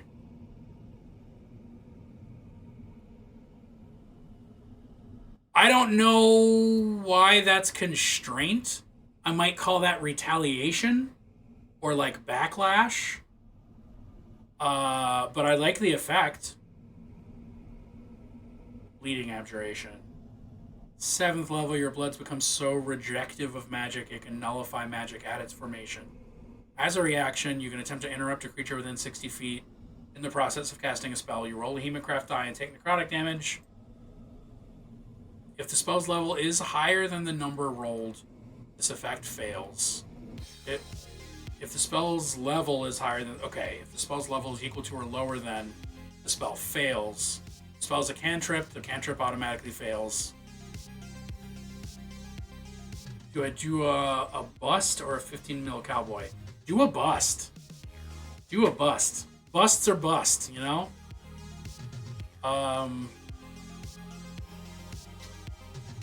Grew up watching Growing Pains. Do not go back and watch Growing Pains after season like 3 or 4. Kirk Cameron became a Christian and broke the show.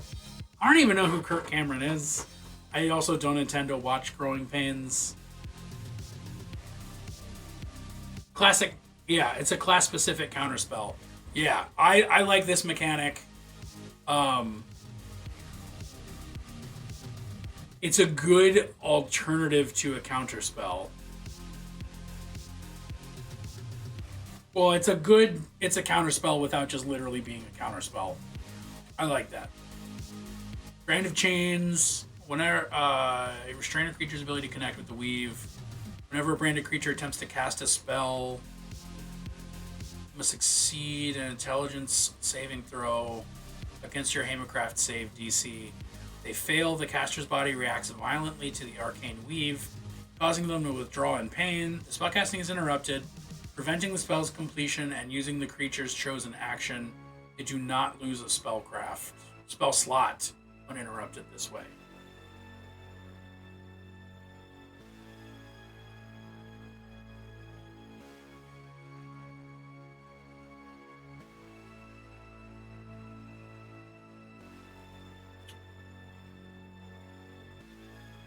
Branded creature. Branded creatures are specifically like the Blood Hunter flavor of Hunter's Mark, right? Like you already have particular bonuses against branded creatures. Yeah, okay.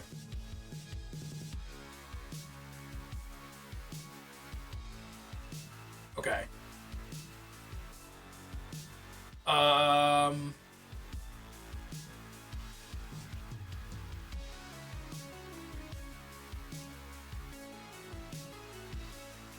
If I had one, I would. If you had a cowboy bust, I would be mad that I didn't get it.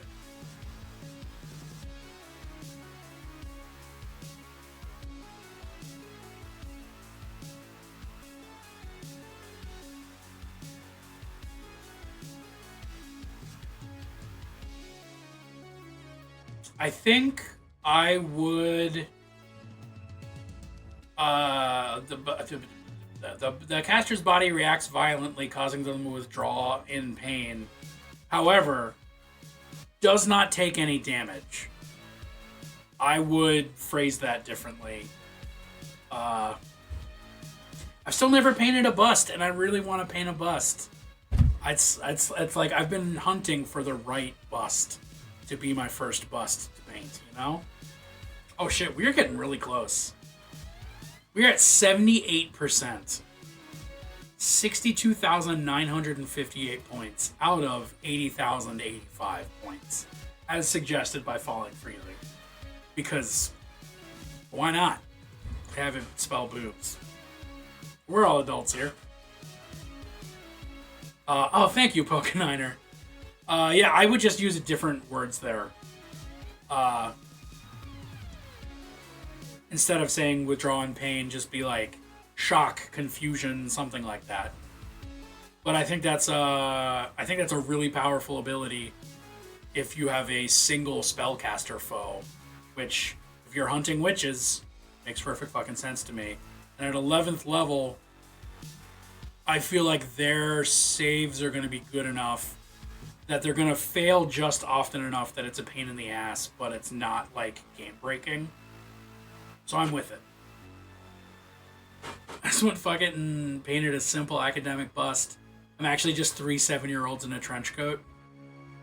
I mean, does that make you a 21-year-old? Does that make you a single 21-year-old? Which we've established, certain people are not. Your body can manipulate the counter magic forces to better suit your needs.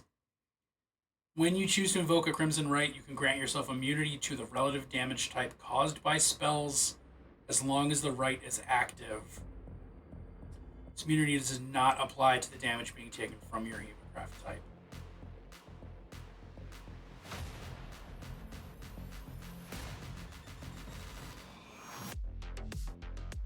Okay, that's what I thought. That was like literally I opened my mouth to ask that. I opened my mouth and looked at the screen and you beat me to it. So thank you.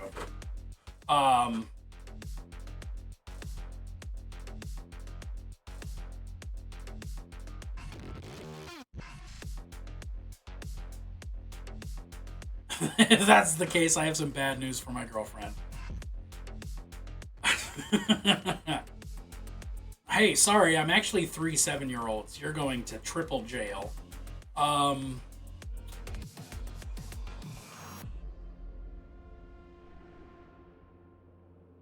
That feels really strong, but at the same time, it's 15th level, so like, yeah, why not? 18th level, your blood curse can ward the powers of magic within your presence. Gain the blood curse of revocation for your blood maledict feature. Doesn't count against your number of blood curses. As an action, your body can radiate an abjurative field around you, preventing the casting or concentration of magic within 30 feet till the end of your next turn.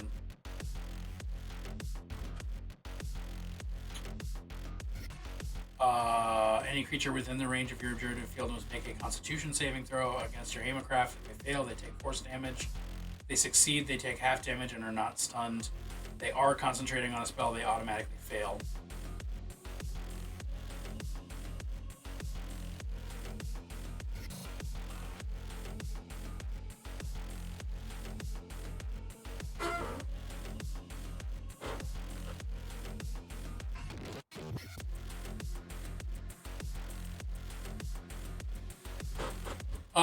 I would add to this. I would add the same verbiage that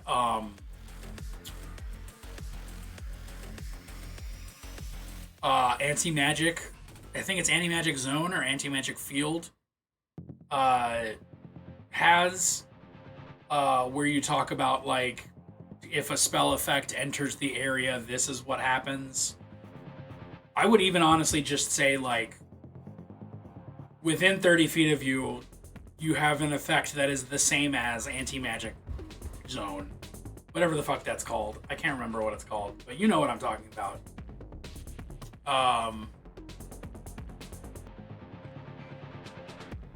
And I like the amplify. I think that's tight. Whoa, domain. Whoa, domain. Dude. Fuck me. Domain spells. Bane, cause fear, yes, perfect. Lure, mind spike, tight. Enemies abound, fear, perfect. Hallucinatory terrain, phantasmal killer, yes. Scrying, synaptic static, fuck yeah. Happy with all of those. Proficiency in martial weapons, proficiency in charisdom, intimidation skill, yep. Writhing panic. Creature fails a saving throw to no longer become frightened of you. They take d6 psychic damage. This improves. Fuck yeah. Tight. Starting at 2nd level, when you use your channel divinity to grant dominance over those that fear you. Alright. I am... as of 2nd level, I'm having issues with this. Because it's the woe domain, but so far you have talked about fear and fear alone. And fear and despair are not the same thing.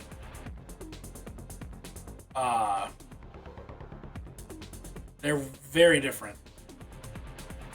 That might change, but I don't... Woe is a feel... Woe is a... is... What? What?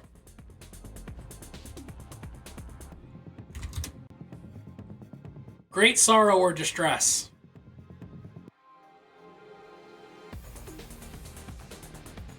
So the phrase woe is you is a warning. But woe itself just means sadness. Oh, I guess my fucking... You can't actually see the definition because of the chat.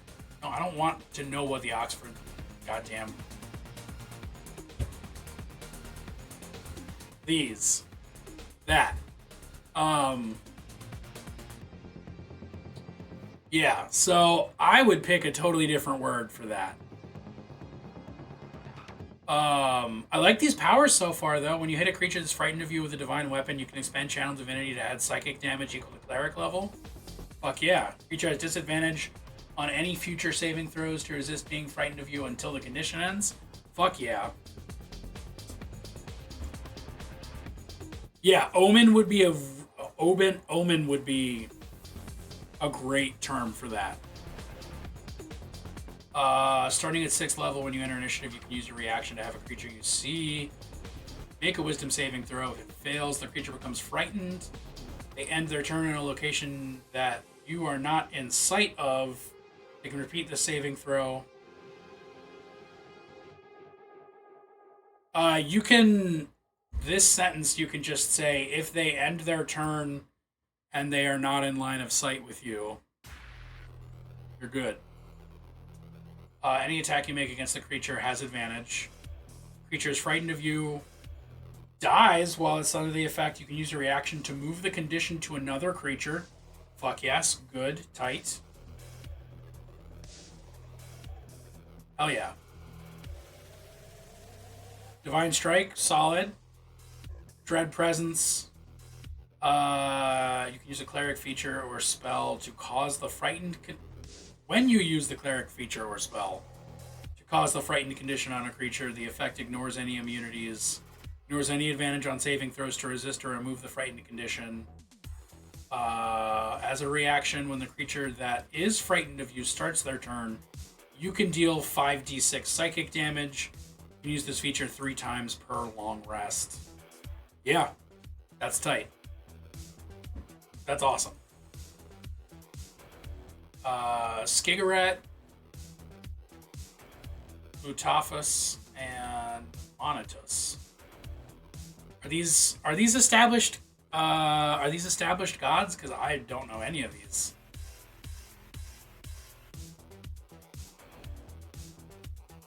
Two are? Alright. Well, they sound cool. Is the homebrewed one the one that's blank currently? Yeah, I would call this like a fear domain or an omen domain or like a maybe a dread domain, something like that. But I like the flavor of it. I would play this cleric. Cleric is my secret second favorite class after Warlock.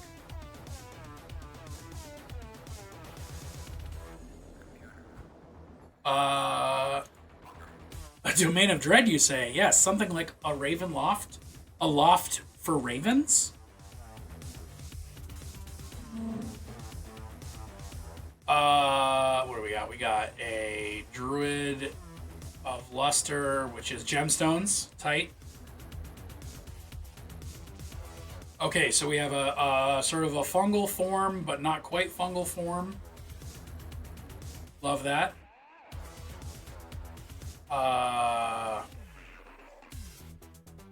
Sir, Meat are support. you classified as human? Negative. I am a meat popsicle.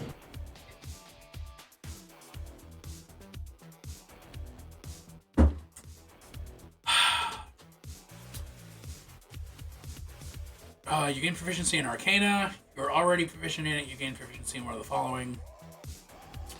After you're damaged by a spell, you can use your reaction to make an Arcana check. If you succeed, you can roll the damage of the original spell and deal it back to the original caster.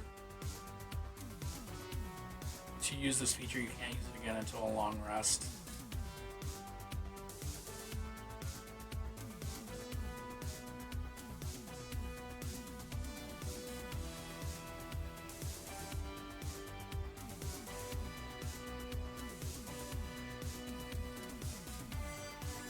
Yeah, okay. I'm down for it. 6th level, as an action, you can grow a crystal within 5 feet of you on the ground. Only have 1 crystal created by this feature at a time, and any crystal that remains is turned to dust. AC of 20 and 1 hit point. Requires a save. You do the save. Take... Oh!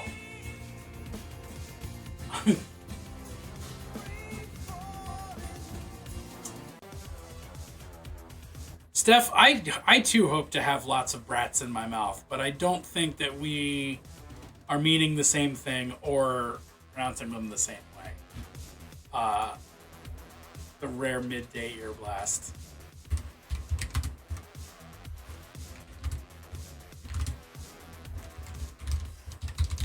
Welcome in. Rots, brah. If you're not following freely, you should consider it.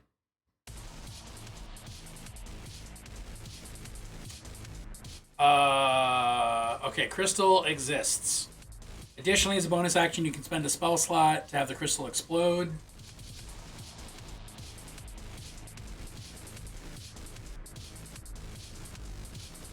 Oh, okay. As long as the crystal is active and you're within 60 feet, you can cast a spell from it as if it were in its place. Can't stay long. Gotta do family stuff and brought stuff. Well, thanks for tuning in for a little bit. I appreciate it. I know it's a holiday and some people are doing stuff and some people aren't. I, for one, am not. Obligatory another death to America. But, beyond that. Yeah, you got a boomy rock. I think if you're calling it a lustrous beacon, you should just make it glow. Like, just have it give off light. Have it give off bright light in a 10-foot radius and dim light in a 30-foot radius or something like that. Like, I like the exploding and I like the casting spells through it. You just gotta have a little bit of a glow to it as well, just for the flavor, yeah. Your lustrous body can repel hostile magic. While in crystalline form, you can make a saving throw against a magical effect. You can use a reaction to add your wisdom. Yeah, okay. 10th level, you are targeted by a ranged spell, attack, and hit. You can use a reaction to ignore damage and effects. Instead, refract the spell onto another creature you can see within 30 feet of you. Spell refracted against the new target has advantage against the original casters. Has advantage using the original caster's spell attack modifier. Use this a number of times equal to your proficiency bonus.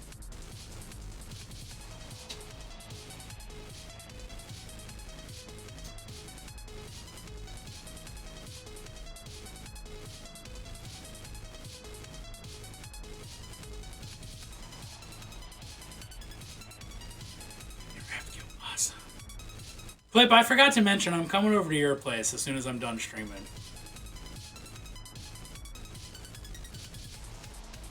I just think giving it advantage feels a little too much. Like, just being able to redirect the spell is hella strong. Giving it advantage is, I think, a little too much.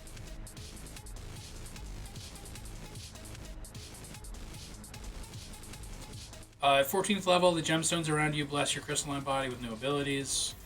While you're in the crystalline body form, you are under the effects of the Investiture of Stone spell. Is this just the stats of the Investiture of Stone? Or are these additionally? Oh, you can do this with friendly spells. Huh.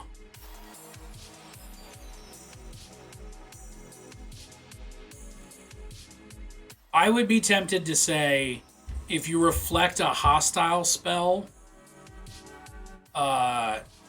no advantage. If you reflect your own spell, advantage.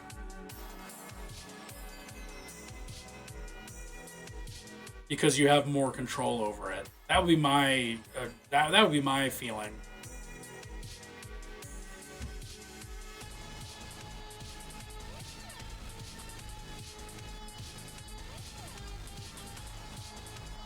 Yep.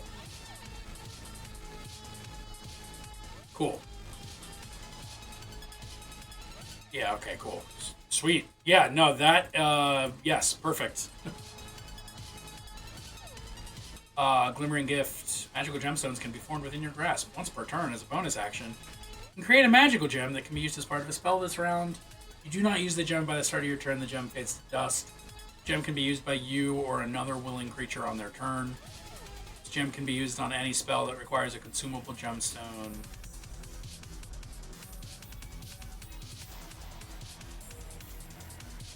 Up to 1,000. Okay. Tight. Yeah. Here for it.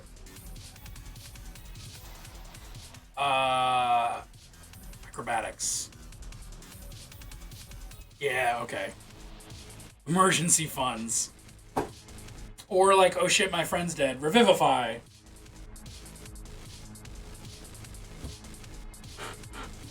So this is a monk, but for fighters, is what I'm seeing. I'm being a little bit sarcastic.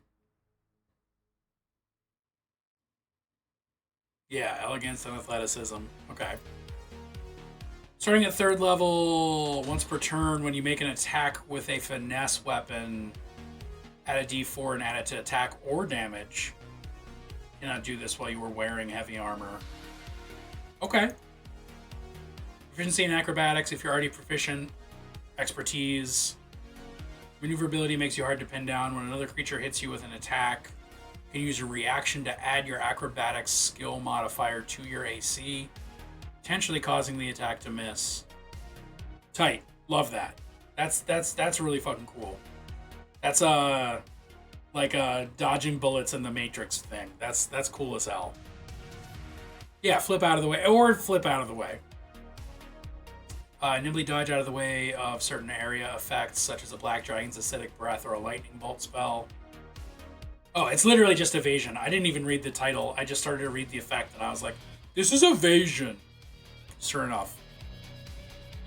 Agile Strikes die grants you an additional... Creatures cannot make attacks of opportunity against you. You can roll a d8 instead of a d4. Use your Agile Strike die on another attack you make this turn. Fuck yeah. Acrobatic movements allow you to maneuver through ally and enemy alike. You can end your turn in another creature's space. In addition, you can move through a hostile creature's space as if they were non-hostile. Moving through another creature's space is not considered difficult terrain. While you share space with a creature, any attack made against either of you has disadvantage, except when attacking each other.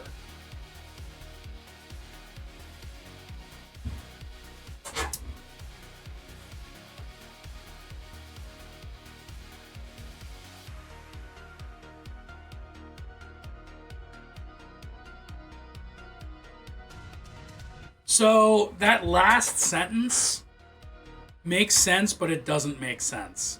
So like me, for instance, I am not agile at all.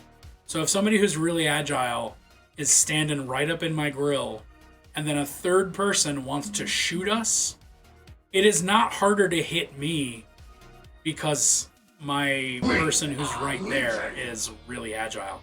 Ace Trainer Jace, thank you so much for the follow. I appreciate that.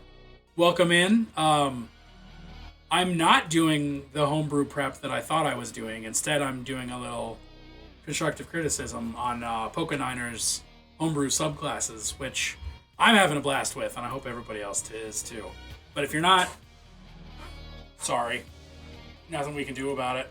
I'm going to do what I want to do.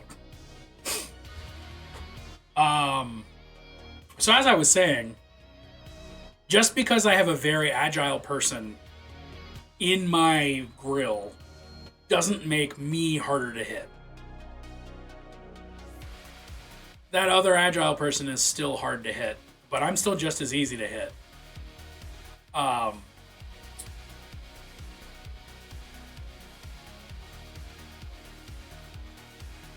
I understand that this is to encourage some movement shenanigans. Still need to get around to learning how to format my stuff like that because it's all just Google Docs. I mean, how dare you not cater to my specific whims? I mean, so this is my stuff, is just Google Docs. So many pages of Google Docs.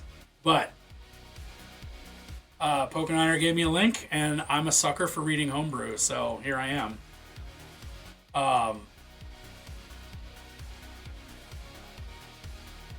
I don't know. I don't like that last sentence. I think that doesn't make sense to me, but the rest of it's tight. I'm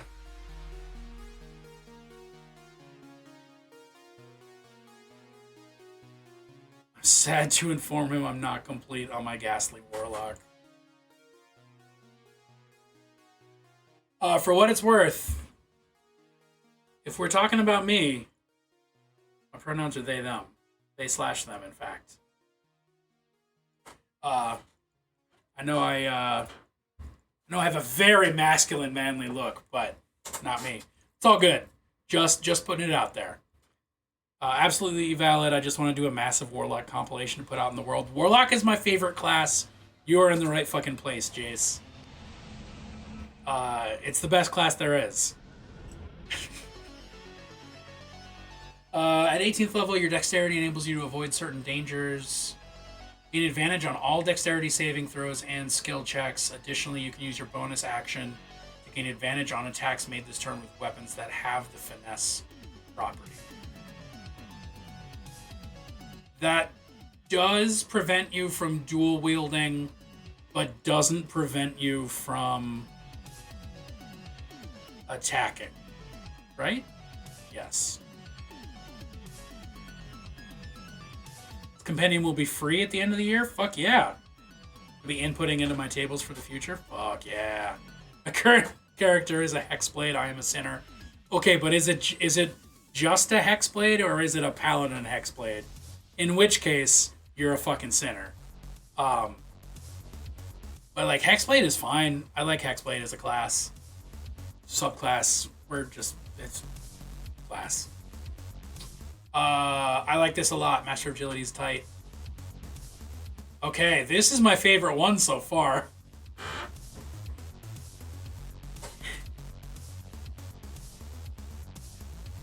Source Accident? Yeah. What does Way the Bloodletter mean? Pokeniner, give me the elevator pitch for Way the Bloodletter. I want to know what it's going to be. I'm really curious about that. I considered going a Hexbard. Train through Pain Monk. Ooh, okay, tight. No pain, no gain. I like that. That's very good. Trailblazers embody purpose driven by unwavering determination and belief in the power of momentum. Charging through the fray or navigating treacherous terrains. Always moving forward. And embrace change, walk not run, lead by example. Okay. Made a slasher villain subclass for Barbarian Bennett Cena. I like that subclass. I'm a big fan of that subclass. Hexbuckler? Oh, Hexblade Swashbuckler? Yeah, I believe that would be fucking brutal.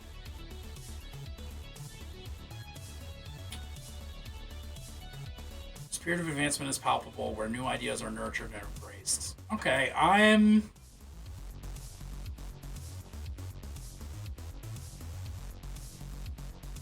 digging the flavor. I'm not sure I would call this progress, but I like where we're going.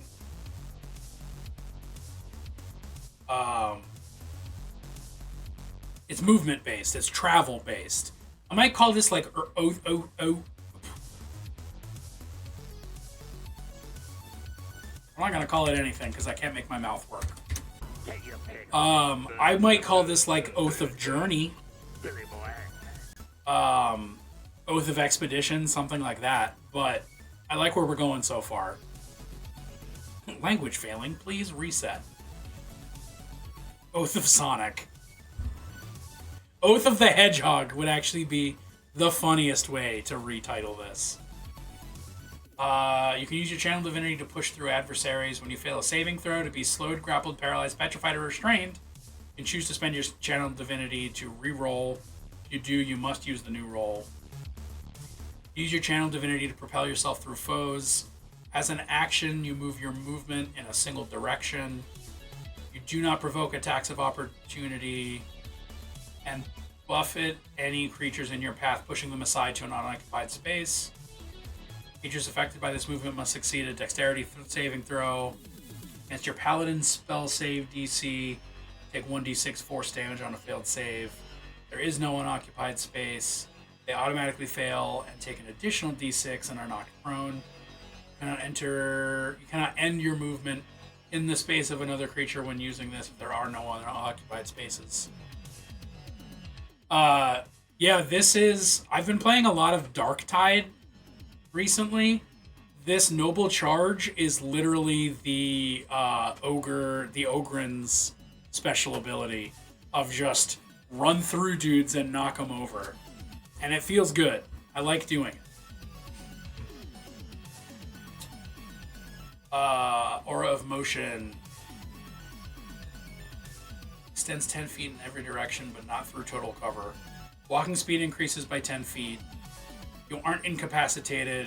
You and friendly creatures that start their turn within the aura impose disadvantage on all opportunity attacks. Sexy. Holy crap.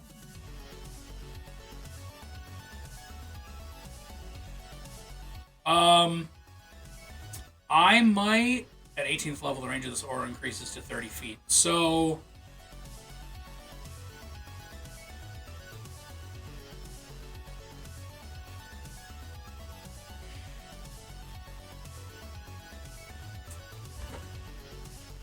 No, it's fine. I was gonna say, like, maybe putting this sentence somewhere else in the ability would be better. Because as of right now, it looks to me like you only get that ability when the aura is active. And I can't imagine why you wouldn't want the ability or why you wouldn't want the aura active. But it does feel weird that they're tied together. Aura is always active. Yeah, I don't know. It seems weird, but not too weird to say no to. 15th level, you gain resistance to damage from opportunity attacks. Whenever you end your turn at least 20 feet away from where you began, you have advantage on your next saving throw. Dig it.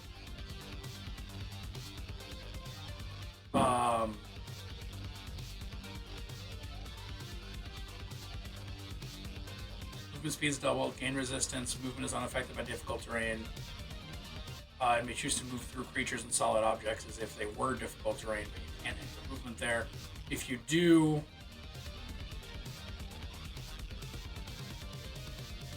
Got it. Okay.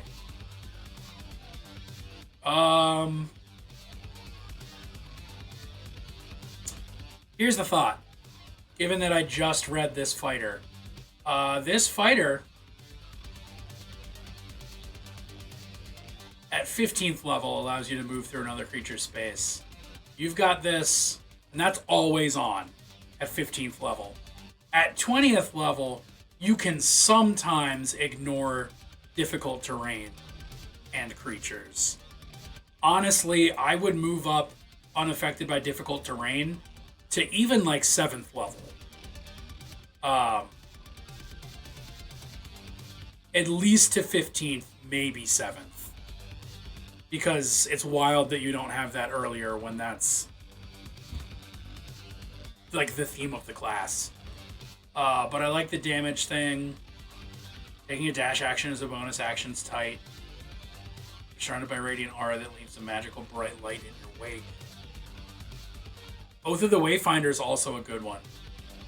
Honestly, Oath of the Trailblazer is also really good. This light cannot be dispelled by mundane or magical darkness and lasts while you are under the effect. Once you use this feature, you cannot again use it until rests. Yeah, tight. Oof. Okay. I just regained awareness of my body. I'm gonna take a quick little bio break. I'm gonna toss on some ads while we're out in the bio break. And I'm going to come right back, and we're going to read the last of these. Yeah, ads, you heard me. It's happening. But please know, I love you anyway. I will be right back. Hold on to your butts.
send me your bones today. Acid Trainer Jace just subscribed.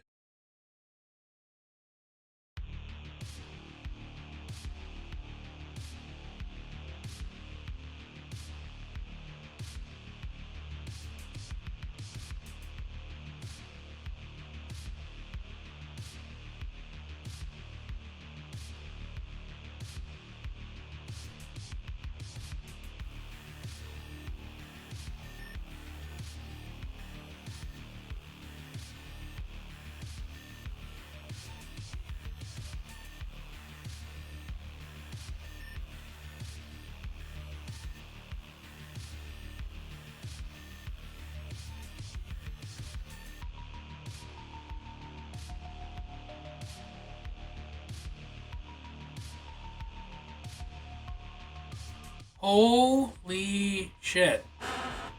You mean to tell me that while I was gone, during an ad break, you fucking subbed? Jace, what a powerful, powerful human. Maybe above you. Maybe better than you. More human than human. Thank you so much for that. For real. That's tight as hell. I really want to see an inverse pally to that one, the unstoppable force versus the immovable object. I mean, wanting to escape ads is totally fucking legit. I appreciate it. I do. This is my full-time gig, so like that genuinely like. Oh shit! Hector's head moved at some point between now and the last time I looked at him. That's only a little creepy. As I was trying to say. This is my full-time gig, so this genuinely like puts food on my table, makes it so that my dog and myself and my wife, not quite in that order, my wife, my dog, myself, survive. Fucking love that. I appreciate it.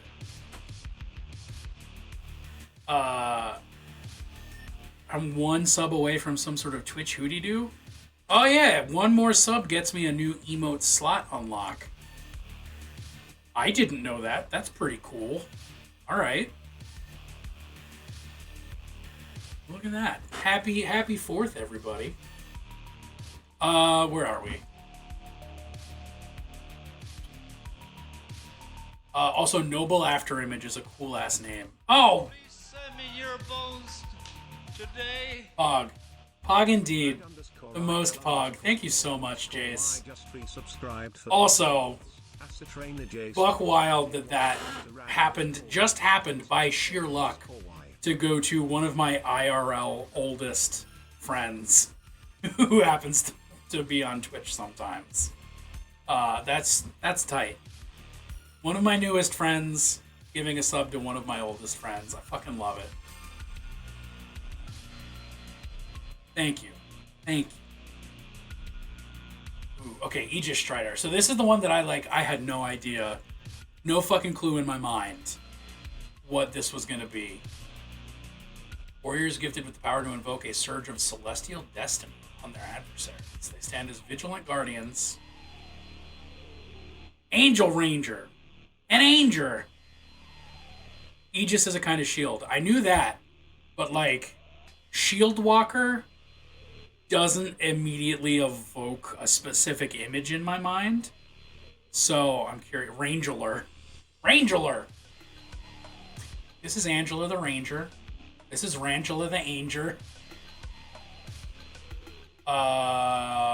Connection to the higher powers, they mark their foes.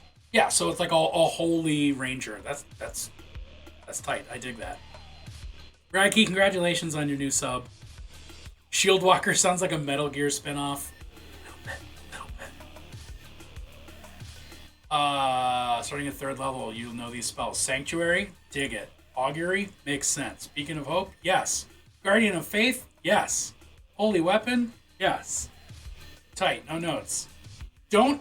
Oh no, this is a ranger, not a paladin. I was about to be like, don't paladins already get Holy Weapon? But it's a ranger.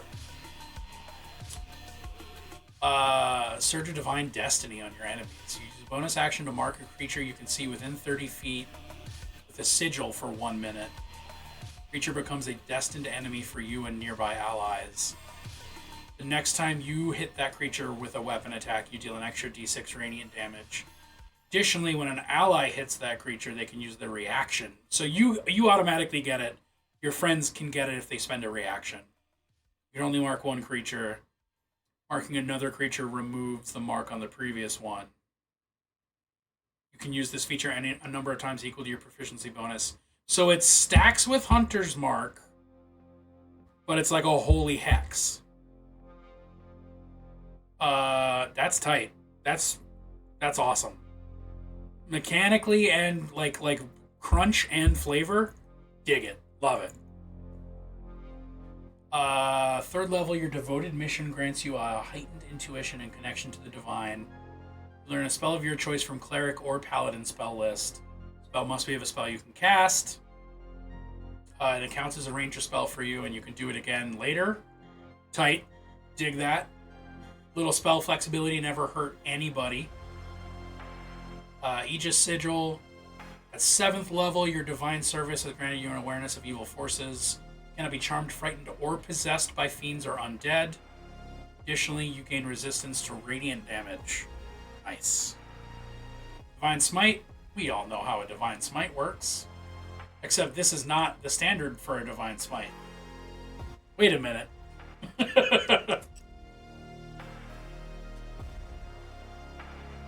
That was changed to both Radiant and Necrotic. Tight. I think that's a good change. Extra damage is 2d10.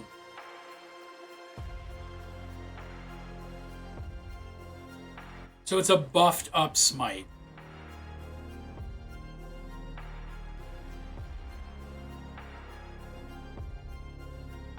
Also miscalced. It maxes at 7d10.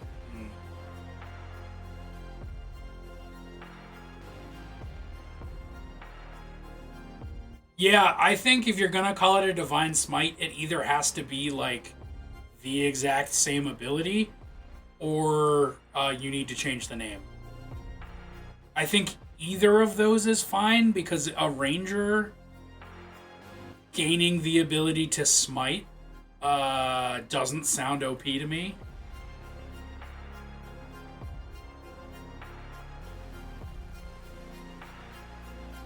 Yeah, I would honestly just straight, it can be ranged.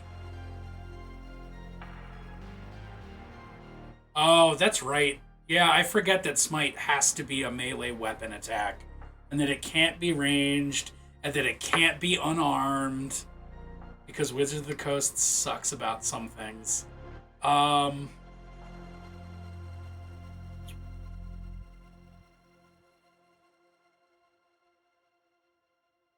Yeah, I would just give it a different name then.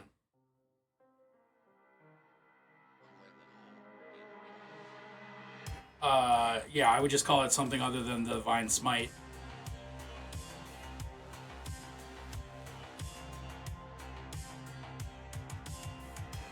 My bow-wielding pally NPC.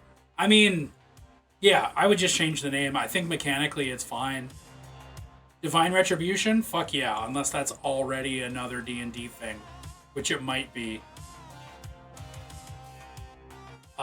Yeah, I always house roll that paladins can just smite with whatever, because melee only, I hate that.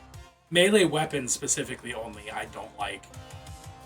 That rubs me the wrong way. True Aegis. At 15th level, you are an unwavering guardian. When a creature you can see within 30 feet of you is hit by an attack, you can use a reaction to grant that creature resistance to the damage type for the turn. Creature already has resistance, it becomes immunity instead. The only thing I would add to that is specifically note that it does apply to the attack in question that triggers it.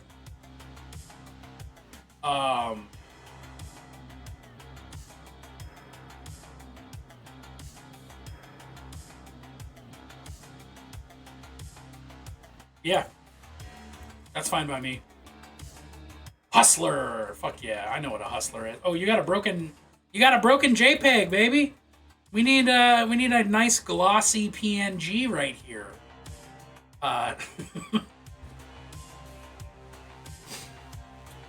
I know what a hustler is. I know what a hustler does. I'm excited about this. Proficiency in sleight of hand.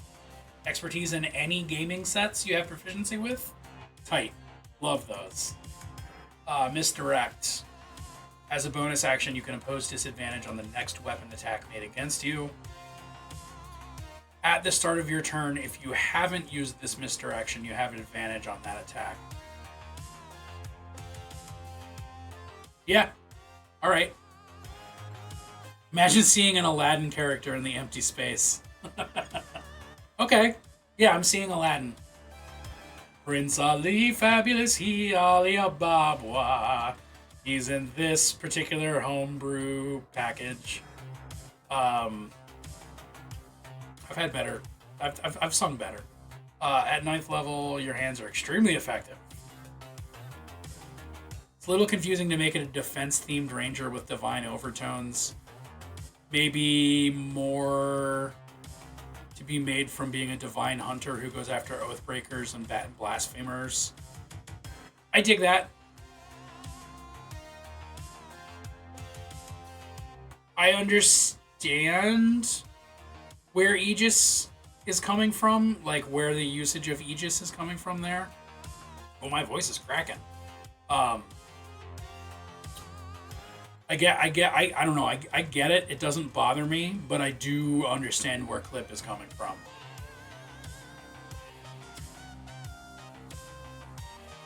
Slick hands. I got wet hands, baby! After you successfully land an attack on a target. Use your reaction to disarm the creature of a single weapon they're holding. Succeed. Sleight of hand versus athletics or acrobatics. Alright. You have advantage on this sleight of hand check if the triggering attack also had advantage.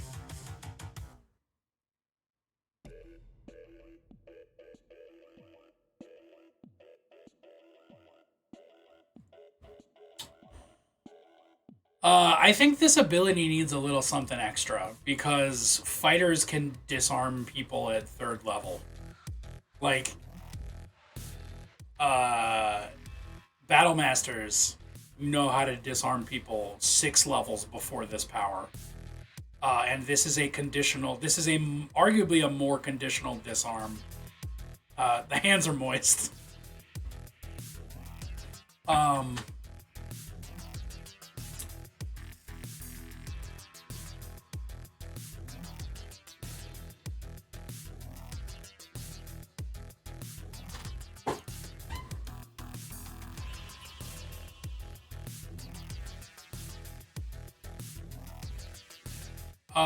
I might...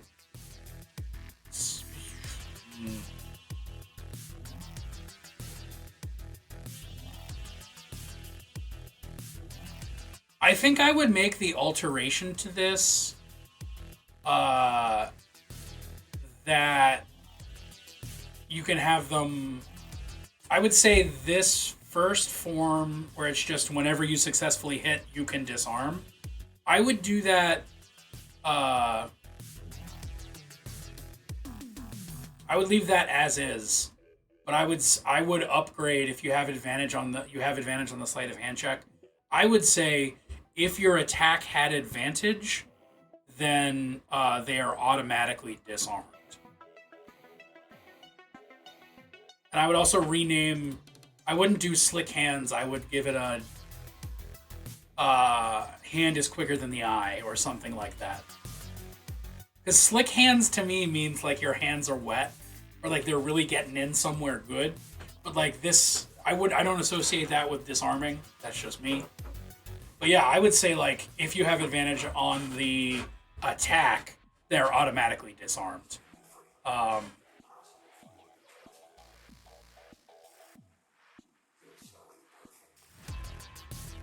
Yeah, something like that. 13th level, you are accustomed to being your best while on the move. When you use your action to dash, you have advantage on dexterity checks and saving throws. Additionally, after an enemy misses on an attack targeting you, your armor class increases by 1 until your next turn. Maximum of +5.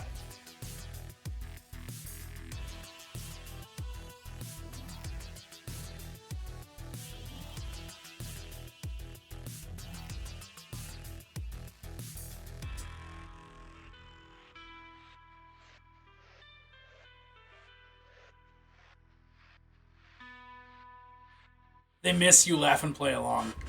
Yeah, reinforcing the theme of playing with the enemy. Yeah, no, I like it.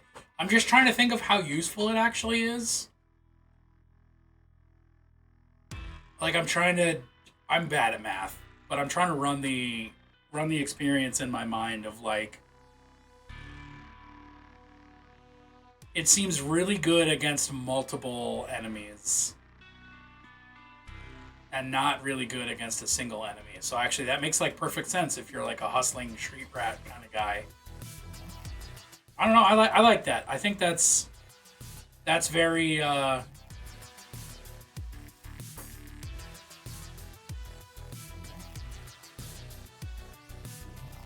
don't know. I would need to actually play with that for a while. I can't. My gut reaction is that is either under or overpowered, and I'm not sure which. And I would need to actually play test it. 17th level, you've learned to play the game of life at your best, capitalizing on anything and everything. As a reaction, when you have advantage on an attack roll, ability check, or saving throw, you can treat any d20 roll of 14 or lower as 15. Use this feature a number of times per day equal to your proficiency bonus and regain after a long rest. So that means when you have advantage, if you roll a 14 and a 17, you treat that 14 as a 15. You rolled a 15 and a 17. When you have advantage, if you rolled a 6 and a 2, you rolled two 15s.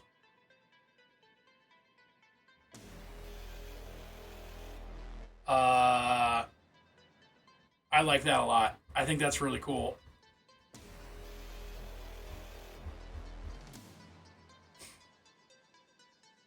Yeah, I think that's a really inventive ability. I like that a lot.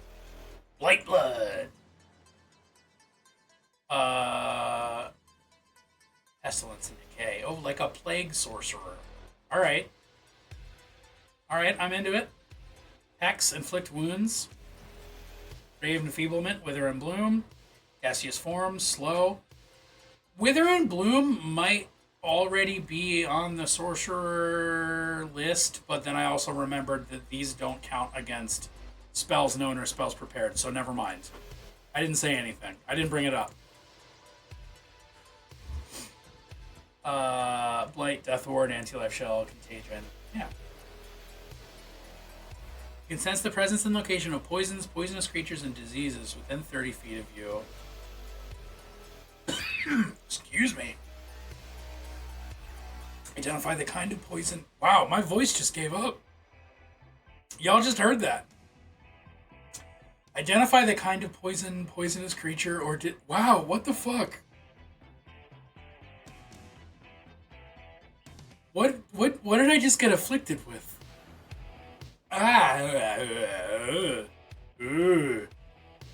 In addition.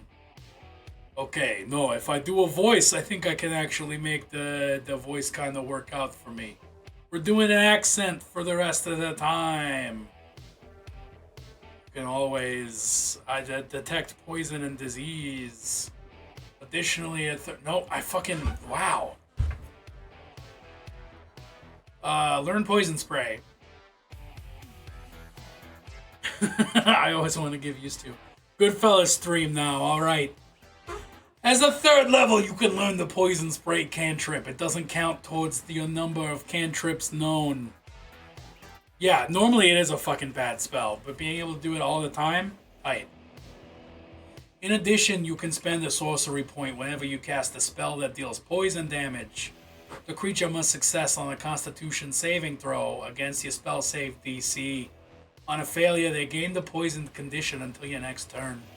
Off the top of my head, I have no idea how many of those spells deal poison damage, but don't incur the poisoned condition. So that might be really good, or it might just do something it already does, you know? Is that a puppy? We got a dog down here. Hey, it's my Sasquatch. What's up? What's up, puppy? Alright. We're going to soapbox real quick just so that I can have my dog. Come here, Squatch. You always do this like you don't want to be in my lap. And then the second you're in my lap, you're like, yeah, I'm happy to be here. This is Sasquatch. She's the biggest troublemaker and best little girl in the world. Yes, yes, yes, yes, yes. How are you? Are you having a good day? You having fun? Are you just not? You don't want to stand? You want to sit? Why you got spooky ears? Why are you uncomfortable? You okay? You're with tails wagging. You gotta be okay. Yeah. Oh. What a good girl. Yeah. Yes. Yeah. A little cryptid. A little cryptid. She's such a good dog. I love this dog. I didn't want to get a dog, and now I cannot conceive of life without this dog. Alright, I'm putting you down. Yeah. What a good girl. Have fun. Don't pee down here, please. That's what I say to most people who come into my basement.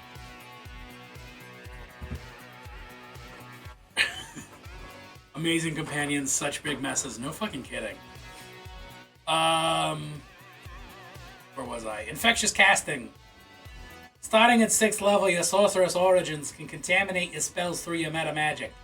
You gain transmuted spell meta magic. It doesn't count against the number of meta magics you know. If you already have this meta magic, you can choose another one. If you use your transmuted meta magic, you can make everything poison and don't spend sorcery points to do it. I fuck with that. That honestly, that sort of thing is that class feature needs to be in like every fucking sorcerer subclass to be like, oh, you're the fire sorcerer, all your spells are fire now. Like that should just be a standard sorcerer thing.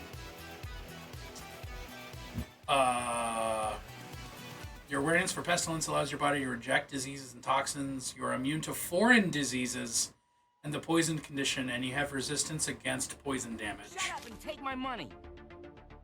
Forget about it. I'm impressed that it pronounced that well. Forget about it. What murder? He was the best guy around. What is a foreign disease? It's specifically, what is a foreign disease? So diseases that are local to you. No dice. You are still sick to them. Okay, it's just flavor. Okay. Me as a DM, I'd be like, I don't know what a foreign disease is. You're immune to diseases. Enjoy. Plagued essence. Plogwade essence. The blight within your body is unstoppable, infecting any foe or obstacle in your path. Whenever you use a sorcerer feature or spell to deal poison damage or cause the poison condition. I guess we're just going full silly. Creatures that are normally immune to those effects are resistant instead, and creatures that had resistance are treated as though they had none. Fucking love that ability. Simple, also super useful because fucking everybody and their mom has poison resistance in the monster manual. It's wild. It's like fire, poison. Fire and poison are like the two most useless things to have as a player character. It's like every monster has resistance to them or immunity to them. And it sucks. At 18th level, the blight within your body is immense, empowering your magic through those you poison. Whenever a creature is poisoned by one of your sorcerer's spells or abilities, regain a sorcery point. Additionally, whenever you deal poison damage with the spell, you can spend 5 sorcery points to have it deal maximum damage instead of rolling.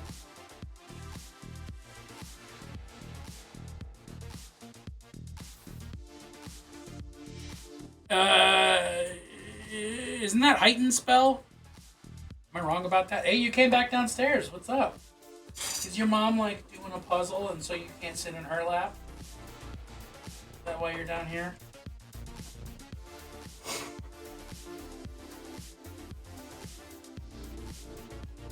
What are you doing? Sniffing? Those are boxes of Warhammer figures. You've smelled those before. They haven't changed. 5 sorcery points is equivalent to a 3rd level spell in power. But isn't doing max damage heightened spell, or am I wrong about heightened spell? Do I not know my sorcerer meta magic as well as I thought I did?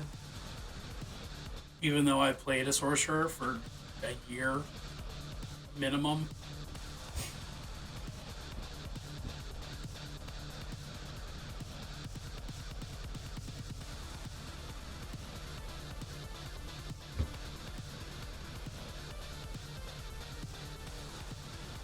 Come on. There we go.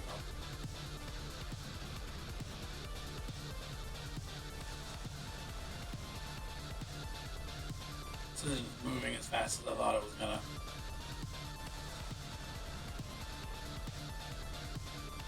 Ranger, Rogueway, Sorcerer, Heightened. Oh, disadvantage. Okay, right. Valid. Rogue you. Fair. Yeah, I think that's tight. Rouge. Rouge, like the bat or the makeup? Does Rouge the Bat wear rouge? I don't know why that's an important question that I have, but it's like an important question that I have. I like it. I like it. Okay, nope, my favorite subclass not done yet. And Arcane Bringer also not done. Arm yourself for adventure. Fuck yeah. I like it. I like it. I did not do any of the fucking session prep that I needed to do.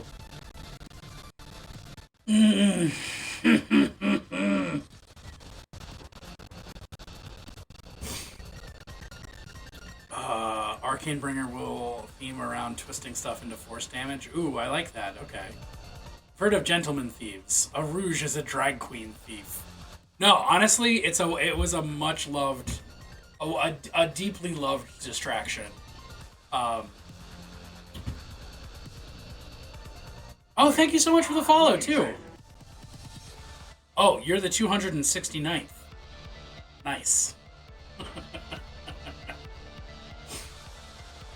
I definitely want to yoink some of that for my own games, so I'm gonna. But I'd also be really interested in seeing the final product. Shit. Well, since I'm about out of stream time and do have stuff I have to do, I guess I'll prep another time. Gotta leave for lunch following, so I hope to see y'all later. Hell yeah. I had a blast. Thank you so much. I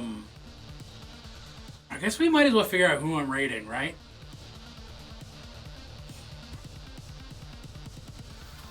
I think that's the plan. Is to figure out who's on, what they're doing.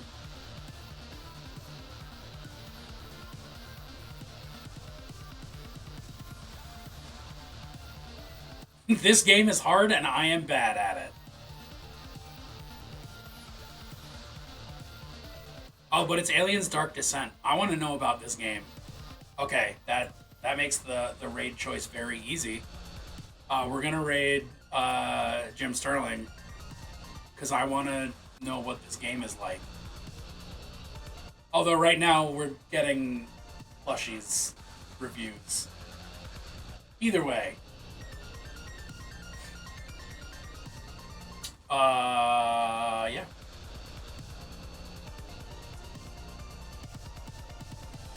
Hey. Thanks for hanging out today, y'all. I appreciate it. You're fucking wonderful. I've had a blast. I didn't do what I thought I was gonna do, and that's fine. I'll be back tomorrow night playing some Disco Elysium, trying to further eliminate. I don't even know what I'm doing in Disco Elysium. Just trying to traumatize everyone around me, really. Thursday night, I'm going to be over on One Inchiro's channel, painting this fiend. Where is it? Where's my paint cam?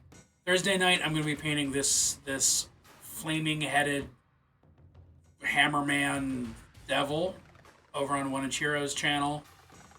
And then Friday during the day, I'm going to be painting this non-flaming headed, non-hammer wielding Demon Prince on my channel. And then I'll be back next week for shenanigans. So many shenanigans.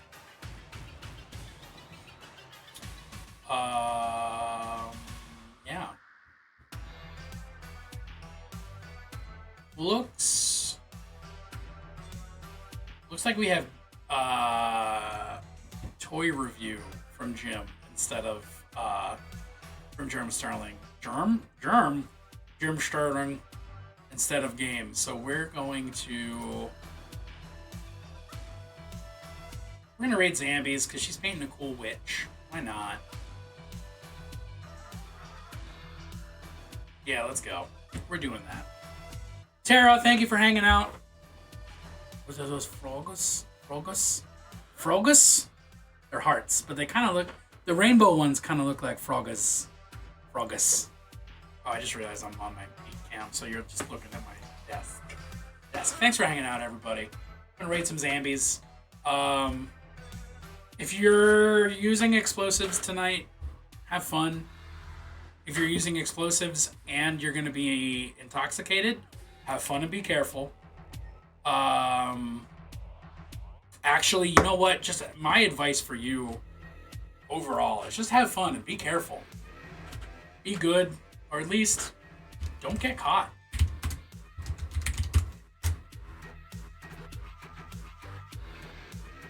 Nope, not that one. That one.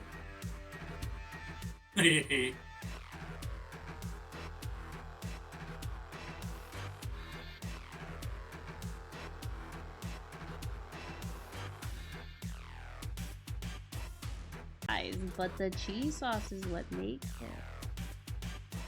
What do they put in that?